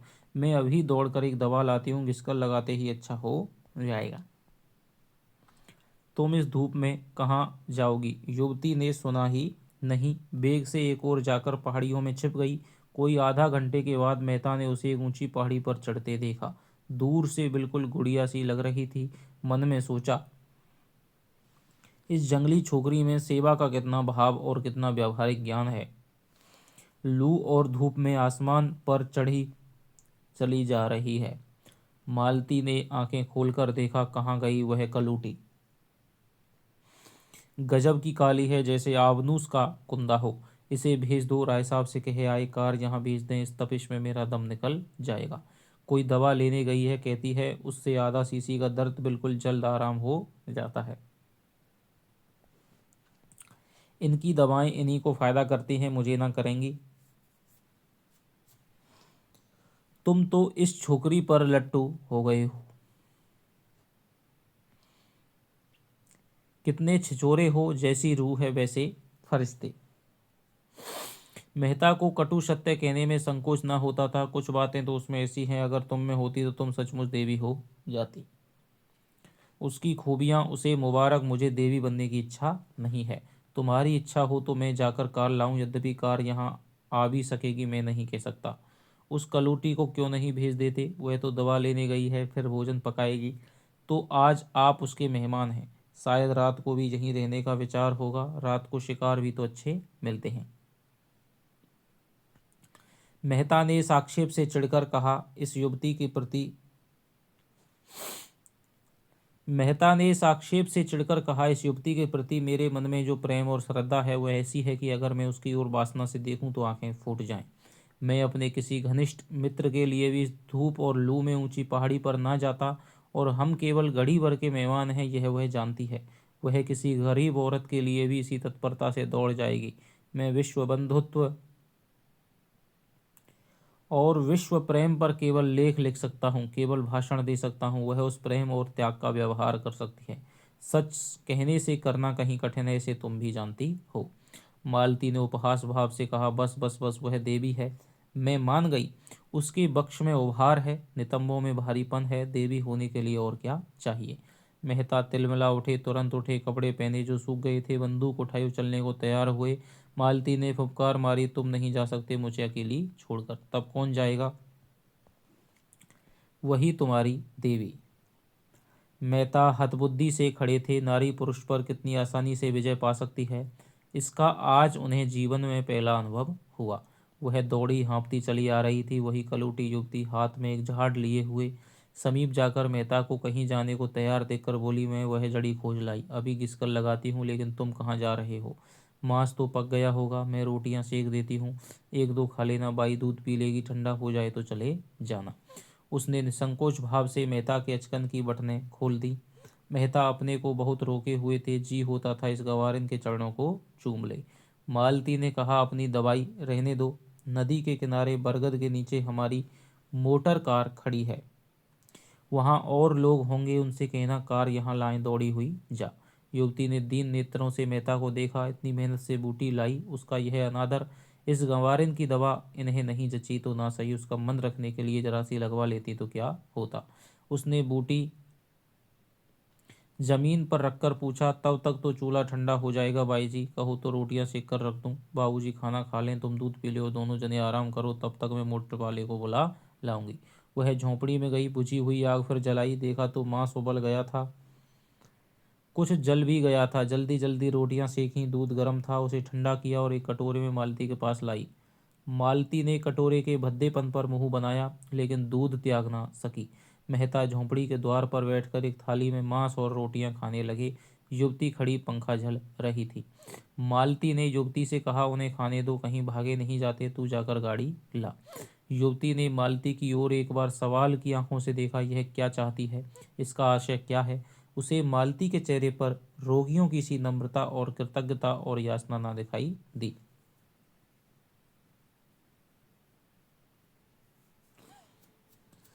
उसकी जगह अभिमान और प्रमाद की झलक थी। गवारिन मनोभावों के पहचानने में चतुर थी। बोली, मैं किसी की लौंडी नहीं हूँ बाई जी, तुम बड़ी हो, अपने घर की बड़ी हो, मैं तुमसे कुछ मांगने तो नहीं जाती, मैं गाड़ी लेने ना जाऊंगी। मालती ने डांटा, अच्छा तूने गुस्ताखी पर कमर बांधी, पता तू किसके इलाके में रहती है? यह राय साहब का इलाका है, तो तुझे उन्हीं राय साहब के हाथों हंटरों से पिटवाऊंगी। मुझे पिटवाने में तुम्हें सुख मिले तो पिटवा लेना बाई जी, कोई रानी महारानी थोड़ी हूँ कि लश्कर भेजनी पड़ेगी। मेहता ने दो चार निगले थे कि मालती की ये बातें सुनी, कौर कंठ में अटक गया। जल्दी से हाथ धोया और बोले, वह नहीं जाएगी, मैं जा रहा हूँ। मालती भी खड़ी हो गई, उसे जाना पड़ेगा। मेहता ने अंग्रेजी में कहा, उसका अपमान करके तुम अपना सम्मान नहीं बढ़ा रही हो मालती। मालती ने फटकार बताई, ऐसी ही लौंडियां मर्दों को पसंद आती हैं, जिनमें और कोई गुण हो या ना हो, उनकी टहल दौड़ दौड़ कर प्रसन्न मन से करें और अपना भाग्य सराहें कि इस पुरुष ने मुझसे यह काम करने को तो कहा। वह देवियां हैं, शक्तियां हैं, विभूतियां हैं, मैं समझती थी वह पुरुषत्व तुम में कम से कम नहीं है, लेकिन अंदर से संस्कारों से तुम भी वही बर्बर हो। मेहता मनोविज्ञान के पंडित थे, मालती के मनोरहस्यों को समझ रहे थे। ईर्ष्या का ऐसा अनोखा उदाहरण उन्हें कभी ना मिला था। उस रमणी में जो इतनी मृदु स्वभाव, इतनी उदार, इतनी प्रसन्न मुख थी, ईर्ष्या की ऐसी प्रचंड ज्वाला। बोले, कुछ भी कहो, मैं उसे ना जाने दूंगा, उसकी सेवाओं और कृपाओं का यह पुरस्कार देकर मैं अपनी नज़रों में नीच नहीं बन सकता। मेहता के स्वर में कुछ ऐसा तेज था कि मालती धीरे से उठी और चलने को तैयार हो गई। उसने जलकर कहा, अच्छा तो मैं ही जाती हूँ, तुम उसके चरणों की पूजा करके पीछे आना। मालती दो तीन कदम चली गई तो मेहता ने युवती से कहा, अब मुझे आज्ञा दो बहन, तुम्हारा यह नेह, तुम्हारी निस्वार्थ सेवा हमेशा याद रहेगी। युवती ने दोनों हाथों से सजल नेत्र होकर उन्हें प्रणाम किया और झोंपड़ी के अंदर चली गई। दूसरी टोली राय साहब और खन्ना की थी। राय साहब तो अपने उसी रेशमी कुर्ते और रेशमी चादर में थे, मगर खन्ना ने शिकारी सूट डाटा था, जो शायद आज के लिए ही बनवाया गया था, क्योंकि खन्ना को आसामियों के शिकार से इतनी फुर्सत कहाँ थी कि जानवरों का शिकार करते। खन्ना ठिगरे इकहरे रूपवान आदमी थे, गेहुआ रंग, बड़ी बड़ी आंखें, मुंह पर चेचक के दाग, बातचीत में बड़े कुशल।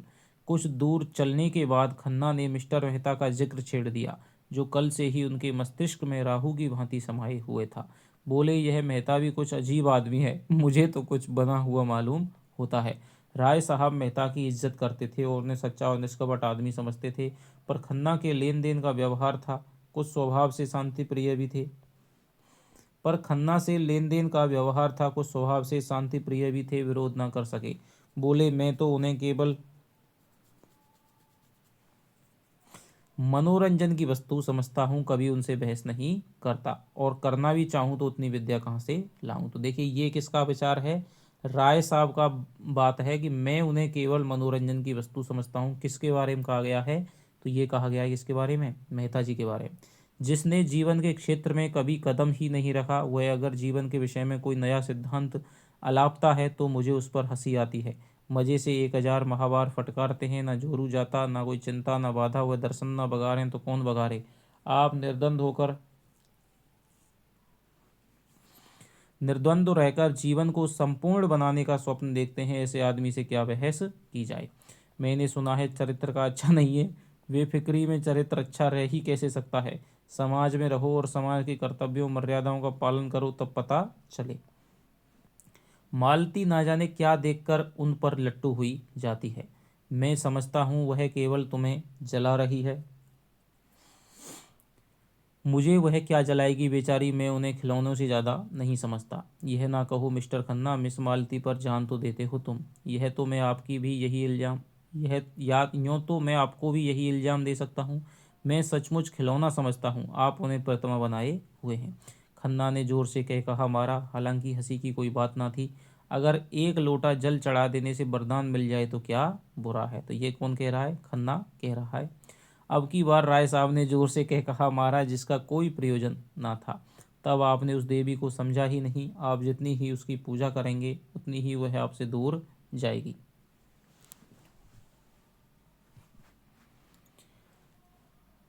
जितनी ही दूर भागिएगा उतना ही आपकी ओर दौड़ेगी। तो ये कौन कह रहे हैं,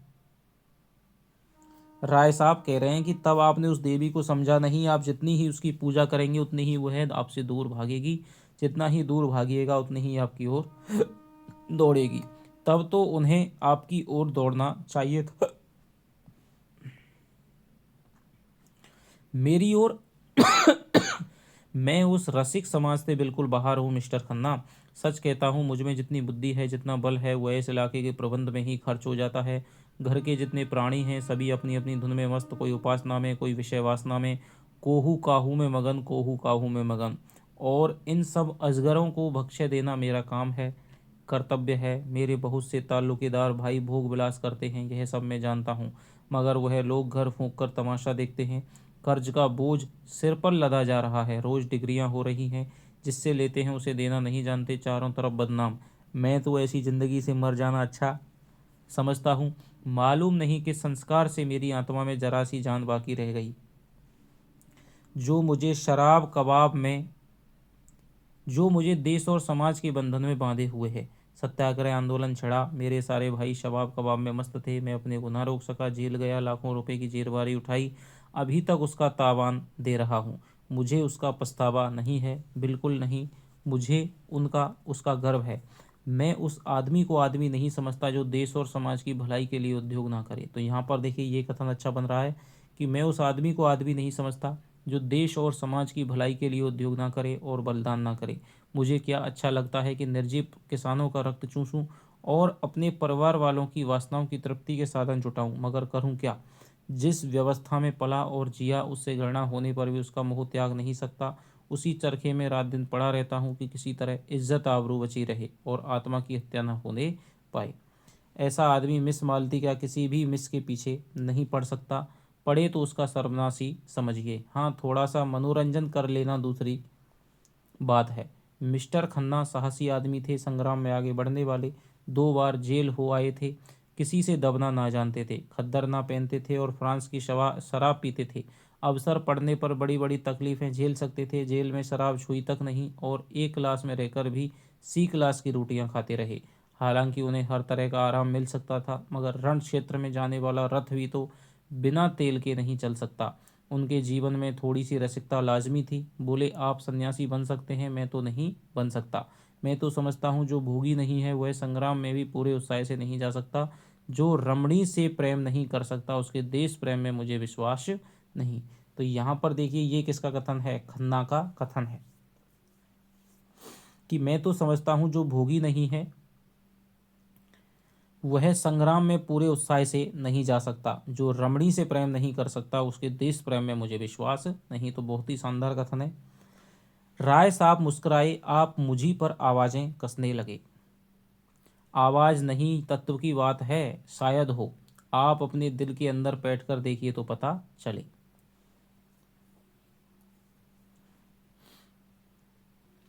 मैंने तो बैठकर देखा है और मैं आपको विश्वास दिलाता हूँ वहाँ और चाहे जितनी बुराइयाँ हों विषय की लालसा नहीं है। तब मुझे आपके ऊपर दया आती है। आप जो इतने दुखी और निराश और चिंतित हैं इसका एकमात्र कारण आपका निग्रह है। मैं तो यह नाटक खेल कर रहूँगा चाहे दुखांत ही क्यों ना हो। वह मुझसे मजाक करती है, दिखाती है कि मुझे तेरी परवाह नहीं है, लेकिन मैं हिम्मत हारने वाला मनुष्य नहीं हूँ। मैं अब तक उसका मिजाज नहीं समझ पाया, कहाँ निराश निशाना ठीक बैठेगा इसके निश्चय ना कर सका। लेकिन वह कुंजी आपको शायद ही मिले, मेहता शायद आपसे बाजी मार ले जाएं। एक हिरन कई हिरनियों के साथ चल रहा था। बड़े सींगों वाला, बिल्कुल काला। राय साहब ने निशाना बांधा। खन्ना ने रोका, क्यों हत्या करते हो यार, बेचारा चल रहा है, चरने दो। धूप तेज हो गई है, आइए कहीं बैठ जाएं, आपसे कुछ बातें करनी है। राय साहब ने बंदूक चलाई मगर हिरन भाग गया। बोले एक शिकार मिला था तो निशाना खाली गया।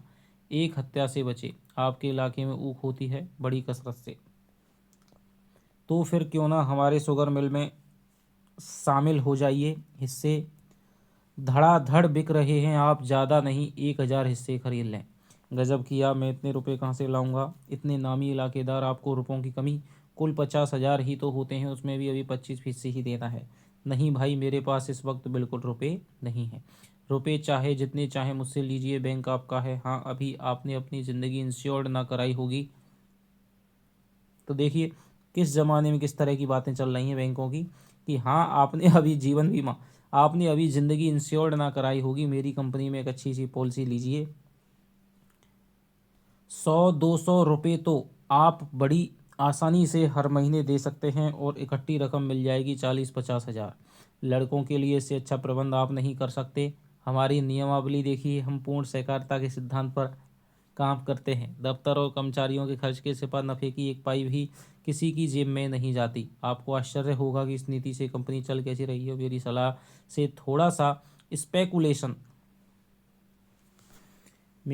से थोड़ा सा स्पेकुलेशन का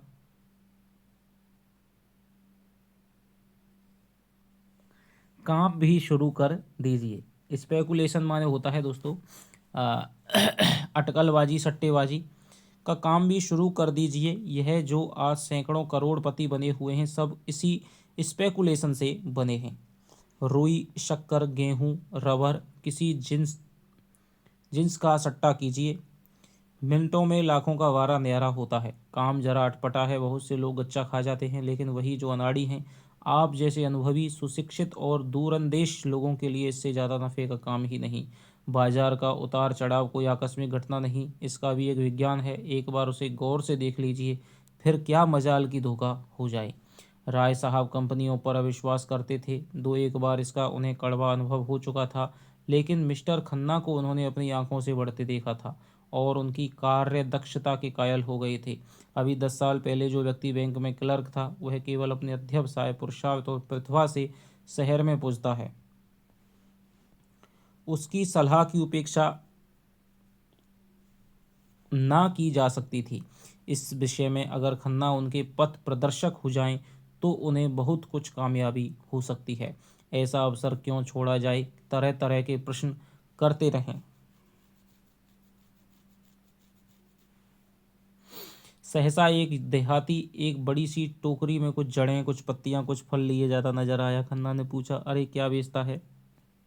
देहाती सकपका गया, डरा कहीं बेगार में ना पकड़ा जाए। बोला, कुछ तो नहीं मालिक, यही घास पात है। क्या करेगा इनका। बेचूंगा मालिक, जड़ी बूटी है। कौन कौन सी जड़ी बूटी है बता। देहाती ने अपना औषधालय खोलकर दिखलाया। मामूली चीज़ें थी तो जंगल के आदमी उखाड़ कर ले जाते हैं और शहर में अत्तारों के हाथ 2-4 आने में बेच आते हैं, जैसे मकोए, कंघी, सहदेइया, कुकरौंधे, धतूरे के बीज, मदार के फूल, करजे, घमची आदि।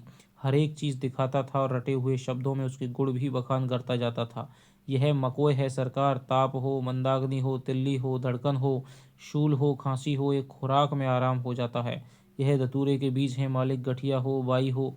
खन्ना ने दाम पूछा, उसने 8 आने कहे। खन्ना ने 1 रुपया फेंक दिया और उसे पड़ाव तक रखाने का हुक्म दिया। गरीब ने मुँह मांगा दाम ही नहीं पाया, उसका दुगना पाया, आशीर्वाद देता चला गया।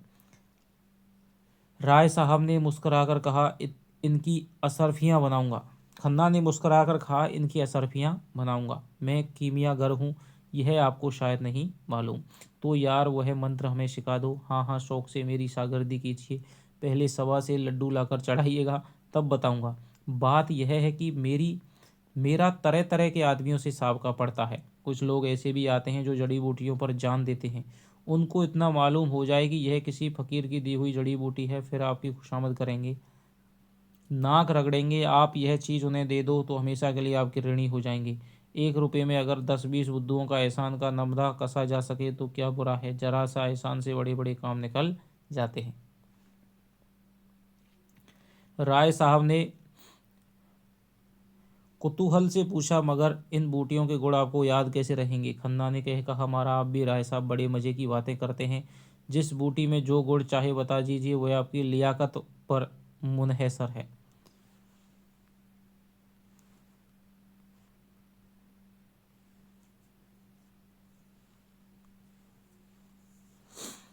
मुनहसर यानी तुम्हारी क्या है, तुम्हारी योग्यता पर क्या है, आधारित है।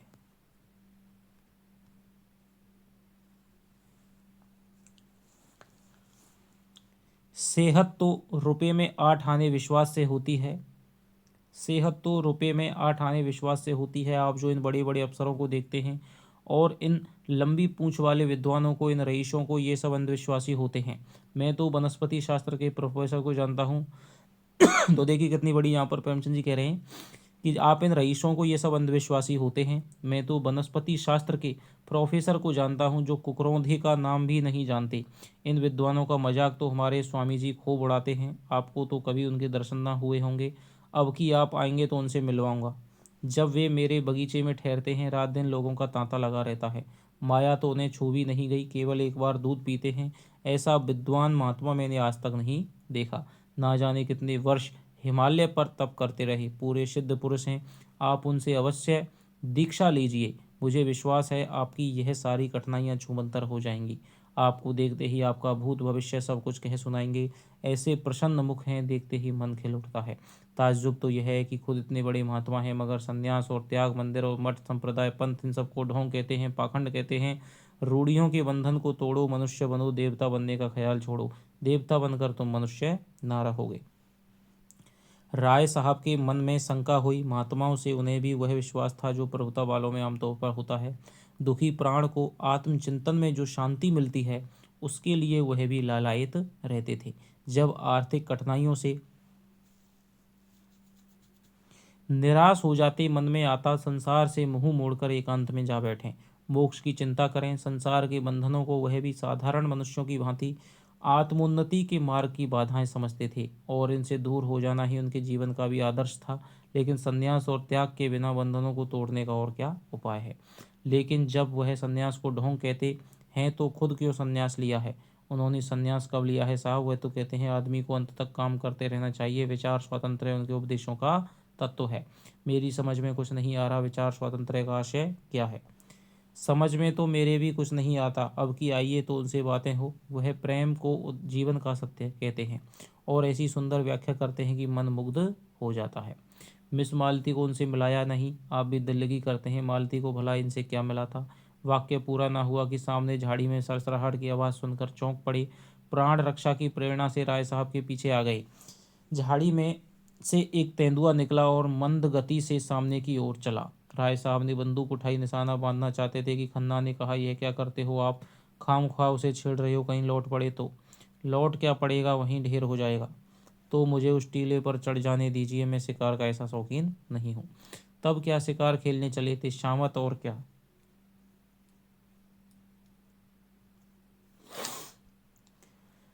राय साहब ने बंदूक नीचे कर ली। बड़ा अच्छा शिकार निकल गया, ऐसे अवसर कम मिलते हैं। मैं तो अब यहाँ नहीं ठहर सकता, खतरनाक जगह है, एक आध शिकार तो मार लेने दीजिए। खाली हाथ लौटते शर्म आती है, आप मुझे कृपा करके कार के पास पहुंचा दीजिए, फिर चाहे तेंदुए का शिकार कीजिए या चीते का। आप बड़े डरपोक हैं मिस्टर खन्ना, सच व्यर्थ में अपनी जान खतरे में डालना बहादुरी नहीं है। अच्छा तो आप खुशी से लौट सकते हैं। अकेला? रास्ता बिल्कुल साफ है। जी नहीं, आपको मेरे साथ चलना पड़ेगा। राय साहब ने बहुत समझाया मगर खन्ना ने एक न मांगी, मारे भय के उनका चेहरा पीला पड़ गया था। उस वक्त अगर झाड़ी में से गिलहरी भी निकल आती तो वह चीख मारकर गिर पड़ते। बोटी बोटी कांप रही थी, पसीने से तर हो गए थे। राय साहब को लाचार होकर उनके साथ लौटना पड़ा। जब दोनों आदमी बड़ी दूर निकल आए तो खन्ना के होश ठिकाने आए। बोले, खतरों से नहीं डरता, लेकिन खतरे के मुंह में उंगली डालना हिमाकत है। अजी जाओ भी, जरा सा तेंदुआ देख लिया तो जान निकल गई। मैं शिकार खेलना उस जमाने का संस्कार समझता हूँ जब आदमी पशु था। तब से संस्कृति बहुत आगे बढ़ गई है। तो देखिए, बहुत ही शानदार कथन है। किसका कथन है? खन्ना का कथन है कि मैं शिकार खेलना उस जमाने का संस्कार समझता हूँ जब आदमी पशु था। तब से संस्कृति बहुत आगे बढ़ गई है। मैं मिस मालती से आपकी कलाई खोलूंगा।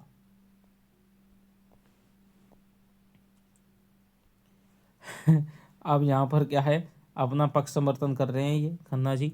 मैं मिस मालती से, राय साहब कहते हैं कि मैं मिस मालती से आपकी कलाई खोलूंगा। मैं अहिंसावादी होना लज्जा की बात नहीं समझता। अच्छा तो यह आपका अहिंसावाद था? शाबाश, खन्ना ने गर्व से कहा। जी हाँ, यह मेरा अहिंसावाद था। आप बुद्ध और शंकर के नाम पर गर्व करते हैं और पशुओं की हत्या करते हैं। लज्जा आपको आनी चाहिए, ना कि मुझे। कुछ दूर दोनों फिर चुपचाप चलते रहे। तब खन्ना बोले, तो आप कब तक आएंगे? मैं चाहता हूँ आप पॉलिसी का फॉर्म आज ही भर दें। शक्कर के हिस्सों का भी मेरे पास दोनों फॉर्म भी मौजूद हैं। राय साहब ने चिंतित स्वर में कहा, जरा सोच लेने दीजिए, इसमें सोचने की जरूरत नहीं। तीसरी टोली, देखिए दो टोली हो गई, एक तो मेहता मालती की हो गई है और दूसरी राय साहब की और खन्ना जी की हो गई है। अब तीसरी टोली मिर्जा खुर्शीद और मिस्टर तनखा की थी। मिर्जा खुर्शीद के लिए भूत और भविष्य सादे कागज की भांति था। वह वर्तमान में रहते थे, ना भूत का पछतावा ना थी भविष्य की चिंता। जो कुछ सामने आ जाता था उसमें जी जान से लग जाते थे। मित्रों की मंडली में वह विनोद के पुतले थे। कौंसिल में उनसे ज़्यादा उत्साही मेंबर कोई ना था। जिस प्रश्न के पीछे पड़ जाते थे मिनिस्टरों को रुला देते। किसी के साथ रू रियायत करना ना जानते थे। बीच बीच में परिहास भी करते जाते थे। उनके लिए आज जीवन था, कल का पता नहीं। गुस्से पर भी ऐसे थे कि ताल ठोक कर सामने आ जाते थे। नम्रता के सामने दंडवत करते थे, लेकिन वो जहाँ किसी ने शान दिखाई और ये हाथ धोकर उसके पीछे पड़े। ना अपना लेना याद रखते थे, ना दूसरों का देना। शौक था शौ शायरी का और शराब का। औरत केवल मनोरंजन की वस्तु थी। बहुत दिन हुए हृदय का दिवाला निकाल चुके थे। मिस्टर तनखा दांव पेच के आदमी थे। सौदा पटाने में, मुआवला सुलझाने में, अड़ंगा लगाने में, बालू से तेल निकालने में, गला दबाने में, दुम झाड़ कर निकल जाने में बड़े सिद्धहस्त। कहिए रेत में नाव चला दें, कहिए रेत में नाव चला दें, पत्थर पर दूब उगा दें। ताल्लुकेदारों को महाजनों से कर्ज दिलाना, नई कंपनियां खोलना, चुनाव के अवसर पर उम्मीदवार खड़ा करना, यही उनका व्यवसाय था। खासकर चुनाव के समय उनकी तकदीर चमकती थी।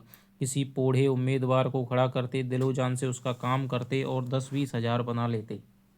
जब कांग्रेस का जोर था तो कांग्रेस के उम्मीदवारों के सहायक थे। जब सांप्रदायिक दल का जोर हुआ तो हिंदू सभा की ओर से काम करने लगे। मगर इस उलटफेर के समर्थन के लिए उनके पास ऐसी दलीलें थी कि कोई उंगली ना दिखा सकता था। शहर के सभी रईस, सभी हुक्काम, सभी अमीरों से उनका याराना था। दिल में चाहे लोग उनकी नीति पसंद ना करें, पर वह स्वभाव से इतने नम्र थे कि कोई मुंह पर कुछ ना कह सकता था। मिर्जा खुर्शीद ने रूमाल से माथे का पसीना पोंछकर कहा, आज तो शिकार खेलने लायक दिन नहीं है, आज तो कोई मुशायरा होना चाहिए था। वकील ने समर्थन किया, जी हाँ, वही बाग में बड़ी बहार रहेगी। थोड़ी देर के बाद मिस्टर तनखा ने मामले की बात छेड़ी। अब की चुनाव में बड़े बड़े गुल खिलेंगे, आपके लिए भी मुश्किल है। मिर्जा विरक्त मन से बोले, अब की मैं खड़ा ही ना होऊंगा। तनखा ने पूछा, क्यों? मुफ्त की बकबक कौन करे? अब यहाँ पर खुर्शीद जी कह रहे हैं, फायदा ही क्या, मुझे अब इस डेमोक्रेसी में भक्ति नहीं रही। जरा सा काम और महीनों की बहस, हाँ जनता की आंखों में धूल झोंकने के लिए अच्छा स्वांग है। तो ये कौन मानता है? मिर्जा खुर्शीद मानते हैं कि डेमोक्रेसी केवल जनता की आंखों में धूल झोंकने का अच्छा स्वांग है, ये मानते हैं मिर्जा खुर्शीद। इससे तो कहीं अच्छा है कि ये गवर्नर रहे, चाहे वह हिंदुस्तानी हो चाहे अंग्रेज, इससे बहस नहीं। एक इंजन जिस गाड़ी को बड़े मज़े से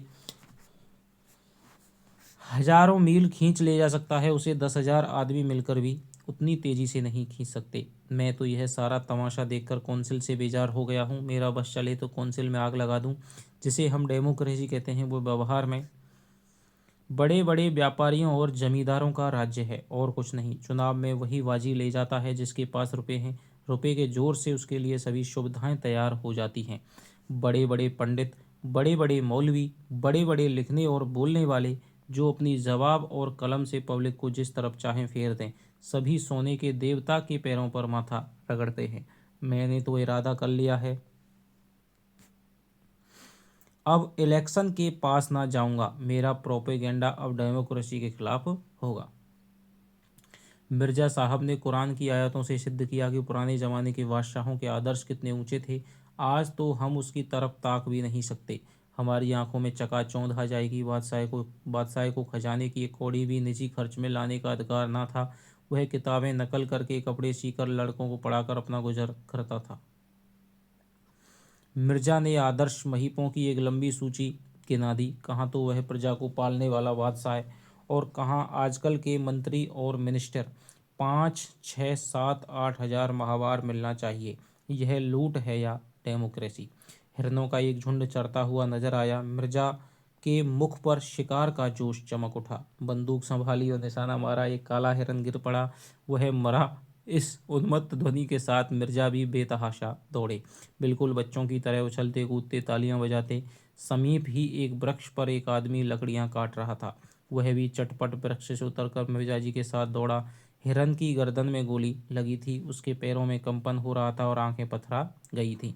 लकड़हारे ने हिरन को करुण नेत्रों से देखकर कहा, अच्छा पट्ठा था, मनवर से कम न होगा। हुक्म हो तो मैं उठाकर पहुंचा दूं। मिर्जा कुछ बोले नहीं। हिरन की टांगी हुई दीन वेदना से भरी आंखें देख रहे थे। अभी 1 मिनट पहले इसमें जीवन था। जरा सा पत्ता भी खड़कता तो कान खड़े करके चौकड़ियां भरता हुआ निकल जाता। अपने मित्रों और बाल बच्चों के साथ ईश्वर की उगाई हुई घास खा रहा था, मगर अब निष्पंद पड़ा है। उसकी खाल उधेड़ लो, उसकी बूटियां कर डालो, उसका कीमा बना डालो, उसे खबर ना होगी। उसके क्रीड़ा में, जीवन में जो आकर्षण था, जो आनंद था,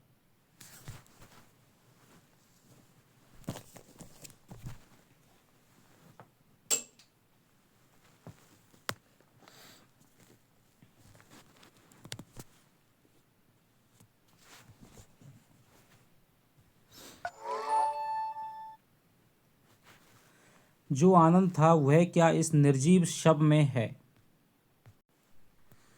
कितनी सुंदर गठन थी, कितनी प्यारी आंखें, कितनी मनोहर छवि। उसकी छलांगें हृदय में आनंद की तरंगें पैदा कर देती थी। उसकी चौकड़ियों के साथ हमारा मन भी चौकड़ियां भरने लगता था। उसकी स्फूर्ति जीवन सा बिखेरती चलती थी, जैसे फूल सुगंध बिखेरता है। लेकिन अब उसे देखकर गिलानी होती है। लकड़हारे ने पूछा, कहाँ पहुंचाना होगा मालिक? मुझे भी 2 4 पैसे दे देना। मिर्जा जी जैसे ध्यान से चौंक पड़े, बोले, अच्छा उठा लो, कहाँ चलेगा? जहाँ हुक्म हो मालिक। नहीं, जहाँ तेरी इच्छा हो वहाँ ले जा, मैं तुझे देता हूँ। लकड़हारे ने मिर्जा की ओर कुतूहल से देखा, कानों पर विश्वास ना आया। अरे नहीं मालिक, हुजूर ने शिकार किया है तो हम कैसे खा लें? नहीं नहीं, मैं खुशी से कहता हूँ कि तुम उसे ले जाओ। तुम्हारा घर यहाँ से कितनी दूर है? कोई आधा कोस होगा मालिक। तो मैं भी तुम्हारे साथ चलूँगा, देखूंगा तुम्हारे बाल बच्चे कैसे खुश होते हैं। ऐसे तो मैं ना ले जाऊंगा सरकार, आप इतनी दूर से आए, इस कड़ी धूप में शिकार किया, मैं कैसे उठा ले जाऊं? उठा उठा, देर ना कर, मुझे मालूम हो गया तू भला आदमी है। लकड़हारे ने डरते डरते रह रहकर मिर्जा जी के मुख की ओर सशंक नेत्रों से देखते हुए, कहीं बिगड़ ना जाए, हिरन को उठाया। सहसा उसने हिरन को छोड़ दिया और खड़ा होकर बोला, मैं समझ गया मालिक, हुजूर ने इसकी हलाली नहीं की है। मिर्जा जी ने हंसकर कहा, बस बस, तूने खूब समझा, अब उठा ले और घर चल। मिर्जा जी धर्म के इतने पाबंद ना थे। 10 साल में उन्होंने नमाज ना पढ़ी थी। 2 महीने में एक दिन व्रत रख लेते थे, बिल्कुल निराहार निर्जल। मगर लकड़हारे को इस ख्याल से जो संतोष हुआ था कि हिरन अब इन लोगों के लिए अखाद्य हो गया, उसे फीका ना करना चाहते थे। लकड़हारे ने हल्के मन से हिरन को गर्दन पर रख लिया, घर की ओर चला। तनखा अभी तक तटस्थ वहीं पेड़ के नीचे खड़े हुए थे। धूप में हिरन के पास जाने का कष्ट क्यों उठाते, कुछ समझ में ना आ रहा था कि मुआमला क्या है। लेकिन जब लकड़हारे को उल्टी दिशा में जाते देखा तो आकर मिर्जा से बोले, आप उधर कहाँ जा रहे हैं हजरत, क्या रास्ता भूल गए। मिर्जा ने अपराधी भाव से मुस्कुराकर कहा, मेरा शिकार इस गरीब आदमी को दे दिया, अब जरा इसके घर चल रहा हूँ, आप भी आइए ना। तनखा ने मिर्जा को कौतूहल की दृष्टि से देखा और बोले, आप अपने होश में हैं या नहीं, कह नहीं सकता, मुझे खुद नहीं मालूम। शिकार इसे क्यों दे दिया, इसीलिए कि मैं उसे पाकर इसे जितनी खुशी होगी मुझे आपको ना होगी। तनखा खिसिया कर बोले, जाइए, सोचा था खूब कड़ा कबाब उड़ाएंगे, सो आपने सारा मजा किरकिरा कर दिया। खैर राय साहब और मेहता कुछ ना कुछ लाएंगे ही, कोई गम नहीं। मैं इस इलेक्शन के बारे में कुछ अर्ज करना चाहता हूँ। आप नहीं खड़ा होना चाहते ना, सही, आपकी जैसी मर्जी, लेकिन आपको इसमें क्या तामुल है कि जो लोग खड़े हो रहे हैं उनसे इसकी अच्छी कीमत वसूल की जाए। मैं आपसे सिर्फ इतना चाहता हूँ कि आप किसी पर यह भेद ना खुलने दें कि आप नहीं खड़े हो रहे। सिर्फ इतनी मेहरबानी कीजिए मेरे साथ। ख्वाजा जमाल ताहिर इसी शहर में खड़े हो रहे हैं। रईसों के वोट 16 आने उनकी तरफ हैं ही, हुक्काम भी उनके मददगार हैं, फिर भी पब्लिक पर आपका जो असर है इससे उनकी कोर दब रही है। आप चाहें तो आपको उनसे 10-20 हज़ार रुपये महज यह जाहिर कर देने के मिल सकते हैं कि आप उनकी खातिर बैठ जाते हैं। नहीं, मुझे अर्ज कर लेने दीजिए, इस मामले में आपको कुछ नहीं करना है, आप बेफिक्र बैठे रहिए। मैं आपकी तरफ से एक मैनिफेस्टो निकाल दूंगा और उसी शाम को आप मुझसे 10,000 नकद वसूल कर लीजिए। मिर्जा साहब ने उनकी ओर हिकारत से देखकर कहा, मैं ऐसे रुपए पर और आप पर लानत भेजता हूँ। मिस्टर तनखा ने जरा भी बुरा नहीं माना, माथे पर बल तक नहीं आने दिया। मुझ पर आप जितनी लानत चाहे भेजें, मगर रुपए पर लानत भेजकर आप अपना ही नुकसान कर रहे हैं। मैं ऐसी रकम को हराम समझता हूँ। आप शरीयत के इतने पाबंद तो नहीं हैं। लूट की कमाई को हराम समझने के लिए शरअ का पाबंद होने की ज़रूरत नहीं है। तो इस मामले में आप अपना फैसला तब्दील नहीं कर सकते? जी नहीं। अच्छी बात है, इसे जाने दीजिए। किसी बीमा कंपनी के डायरेक्टर बनने में तो आपको कोई एतराज़ नहीं है। आपको कंपनी का एक हिस्सा भी ना खरीदना पड़ेगा, आप सिर्फ अपना नाम दे दीजिए। जी नहीं, मुझे यह भी मंजूर नहीं है। मैं कई कंपनियों का डायरेक्टर, कई का मैनेजिंग एजेंट, कई का चेयरमैन था। दौलत मेरे पाँव चूमती थी। मैं जानता हूँ दौलत से आराम और तकल्लुफ़ के कितने सामान जमा किए जा सकते हैं, मगर यह भी जानता हूँ कि दौलत इंसान को कितना खुद गरज बना देती है, कितना ऐश पसंद, कितना मक्कार, कितना बेगैरत। तो ये शानदार कथन है कि मैं जानता हूँ दौलत से आराम और तकल्लुफ़ के कितने सामान जमा किए जा सकते हैं, मगर यह भी जानता हूँ कि दौलत इंसान को कितना खुद गरज बना देती है, कितना ऐश पसंद, कितना मक्कार और कितना बेगैरत। वकील साहब को फिर कोई प्रस्ताव करने का साहस न हुआ। मिर्जा जी की बुद्धि और प्रभाव में उनका जो विश्वास था वह बहुत कम हो गया। उसके लिए धन ही सब कुछ था और ऐसे आदमी से जो लक्ष्मी को ठोकर मारता हो उनका कोई मेल ना हो सकता था। लकड़हारा हिरन को कंधे पर रखे लपका चला जा रहा था। मिर्जा ने भी कदम बढ़ाया पर स्थूल काय तनखा पीछे रह गई। उन्होंने पुकारा, जरा सुनिए मिर्जा जी, आप तो भागे जा रहे हैं। मिर्जा जी ने बिना रुके ही जवाब दिया, वह गरीब बोझ लिए इतनी तेजी से चला जा रहा है, हम क्या अपना बदन लेकर भी उसके बराबर नहीं चल सकते। लकड़हारे ने हिरन को एक ठूंठ पर उतार कर रख दिया और दम लेने लगा। मिर्जा साहब ने आकर पूछा, थक गए क्यों? लकड़हारे ने सकुचाते हुए कहा, बहुत भारी है सरकार। तो लाओ कुछ दूर मैं ले चलूं। लकड़हारा हंसा। मिर्जा डील डोल में उससे कहीं ऊंचे मोटे ताजे थे, फिर भी वह दुबला पतला आदमी उनकी इस बात पर हंसा। मिर्जा जी पर जैसे चाबुक पड़ गया। तुम हंसे क्यों? क्या तुम समझते हो मैं इसे उठा नहीं सकता? लकड़हारे ने मानो क्षमा मांगी, सरकार आप लोग बड़े आदमी हैं, बोझ उठाना तो हम जैसे मजूरों का ही काम है। मैं तुम्हारा दुगना जो हूँ, इससे क्या होता है मालिक? मिर्जा जी का पुरुषत्व अपना और अपमान ना सह सका। उन्होंने बढ़कर हिरन को गर्दन पर उठा लिया और चले, मगर मुश्किल से 50 कदम चले होंगे कि गर्दन फटने लगी, पांव थरथराने लगे, आंखों में तितलियां उड़ने लगी। कलेजा मजबूत किया और एक 20 कदम और चले। कमबख्त कहाँ रह गया, कहाँ रह गया? जैसे इस लाश में शीशा भर दिया गया हो। जरा मिस्टर तंखा तंखा की गर्दन पर रख दूं तो मजा आए। मशक की तरह जो फूले चलते हैं, जरा उसका मजा भी देखें। लेकिन बोझा उतारें कैसे? दोनों अपने दिल में कहेंगे, बड़ी जमामर्दी दिखाने चले थे, 50 कदम में ही ची बोल गए। लकड़हारे ने चुटकी ली, कहो मालिक कैसा रंग ढंग है, बहुत हल्का है ना। मिर्जा जी को बोझ कुछ हल्का मालूम होने लगा। बोले, उतनी दूर तो नहीं ले ही जाऊंगा जितनी दूर तुम लाए हो। कुछ दिन गर्दन दुखेगी मालिक, तुम क्या समझते हो मैं यूं ही फूला हुआ हूँ? नहीं मालिक, अब तो ऐसा नहीं हो सकता। मुदा आप हैरान ना हो, वह चट्टान है, उस पर उतार दीजिए। मैं अभी इसे इतनी ही दूर और ले जा सकता हूँ, मगर यह अच्छा तो नहीं लगता कि मैं ठाला चलूँ और आप लदे रहें। मिर्जा साहब ने चट्टान पर हिरन को उतार कर रख दिया। वकील साहब भी आ पहुँचे। मिर्जा ने दाना फेंका, अब आपको भी कुछ दूर ले चलना पड़ेगा जनाब। वकील साहब की नज़रों में अब मिर्जा जी का कोई महत्व नहीं था। बोले, मुआफ़ कीजिए, मुझे अपनी पहलवानी का दावा नहीं है। बहुत भारी नहीं है सच, अजी रहने भी दीजिए। आप अगर इसे 100 कदम ले चले तो मैं वादा करता हूँ, आप मेरे सामने जो तजवीज़ रखेंगे मैं उसे मंजूर कर लूँगा। तजवीज़ मानी जो भी सलाह प्रस्ताव राय रखेंगे उसे मंजूर कर लूँगा। मैं इन चकमों में नहीं आता, मैं चकमा नहीं दे रहा हूँ बल्ला। आप जिस हल्के से कहेंगे खड़ा हो जाऊँगा, जो हुक्म देंगे बैठ जाऊँगा, जिस कंपनी का डायरेक्टर मेंबर मुनीम कन्वेसर जो कुछ कहिएगा बन जाऊँगा। बस 100 कदम ले चलिए, मेरी तो ऐसे ही दोस्तों से निभती है जो मौका पड़ने पर सब कुछ कर सकते हैं। तनख्वाह का मन चुलबुला उठा। मिर्जा अपने कौल के पक्के हैं, इसमें कोई संदेह है ना था। हिरन ऐसा क्या बहुत भारी होगा? आखिर मिर्जा इतनी दूर ले ही आए, बहुत ज़्यादा थके तो नहीं जान पड़ते। अगर इनकार करते हैं तो सुनहरा अवसर हाथ से जाता है। आखिर ऐसा क्या कोई पहाड़ है? बहुत होगा 4-5 पसेरी होगा। 2-4 दिन गर्दन ही तो दुखेगी। जेब में रुपए हों तो थोड़ी सी बीमारी सुख की वस्तु है। 100 कदम की रही। हाँ, 100 कदम मैं गिनता चलूँगा, देखिए निकलना जाइएगा। निकल जाने वाले पर लानत भेजता हूँ।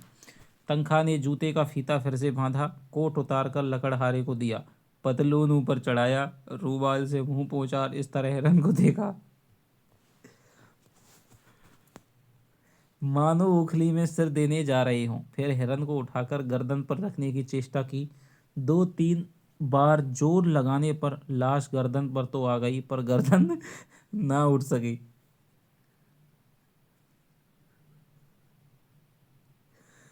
कमर झुक गई, हाथ उठे और लाश को जमीन पर पटकने वाले थे कि मिर्जा ने उन्हें सहारा देकर आगे बढ़ाया।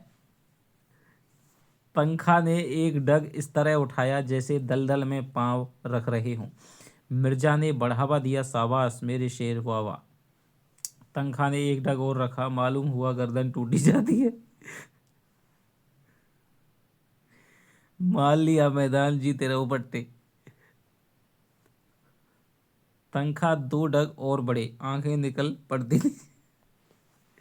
बस एक बार और जोर मारो दोस्त। 100 कदम की शर्त गलत, 50 कदम की ही रही।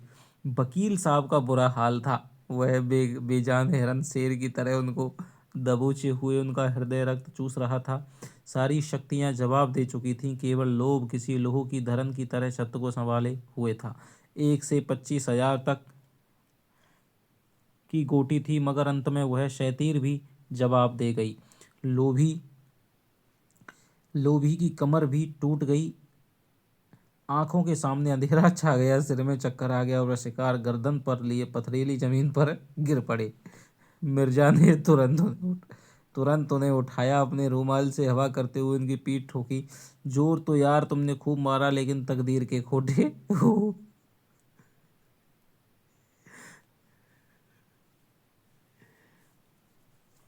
तनखा ने हाँफते हुए लंबी सांस खींचकर कहा, आपने तो आज मेरी जान ही ले ली थी, 2 मन से कम ना होगा ससुर। मिर्जा ने हंसते हुए कहा, लेकिन भाई जान मैं भी तो इतनी दूर उठकर लाया ही था। वकील साहब ने खुशामद करनी शुरू की। आपकी फरमाइश पूरी करनी थी, आपको तमाशा देखना था, वो आपने देख लिया। अब आपको अपना वादा पूरा करना होगा। आपने मुहादा कब पूरा किया? कोशिश तो जान तोड़कर की, इसकी सनद नहीं। लकड़हारे ने फिर हिरन उठा लिया था और भागा चला जा रहा था। वह दिखा देना चाहता था कि तुम लोगों ने कहाँ कूट कूक कर 10 कदम इसे उठा लिया तो यह ना समझो कि पास हो गए। इस मैदान में मैं दुर्बल होने पर भी तुमसे आगे रहूंगा। हाँ कागज, तुम चाहे जितना काला करो, झूठे मुकदमे चाहे जितने बनाओ। एक नाला मिला जिसमें पानी, बहुत थोड़ा पानी था। नाले के उस पर टीले पर एक छोटा सा 5-6 घरों का पुरवा था। कई लड़के इमली के पेड़ के नीचे खेल रहे थे। लकड़हारे को देखते ही सबों ने दौड़कर उनका स्वागत किया और लगे पूछने, किसने मारा बापू, कैसे मारा, कैसे गोली लगी, कहाँ लगी, इसी को क्यों लगी और हिरणों को क्यों न लगी।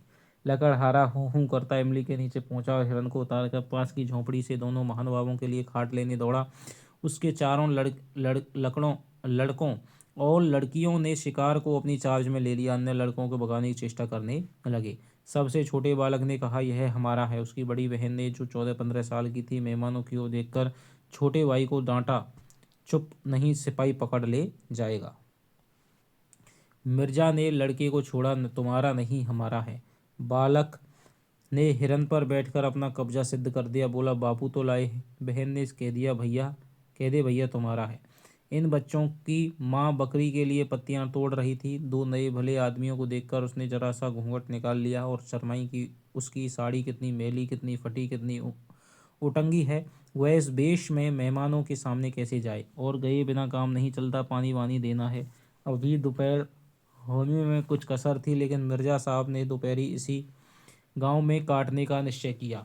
गांव के आदमियों को जमा किया, शराब मंगवाई, शिकार पका, समीप के बाजार से घी और मैदा मंगाया, सारे गांव को भोज दिया। छोटे बड़े स्त्री पुरुष सबों ने दावत उड़ाई। मर्दों ने खूब शराब पी और मस्त होकर शाम तक गाते रहे।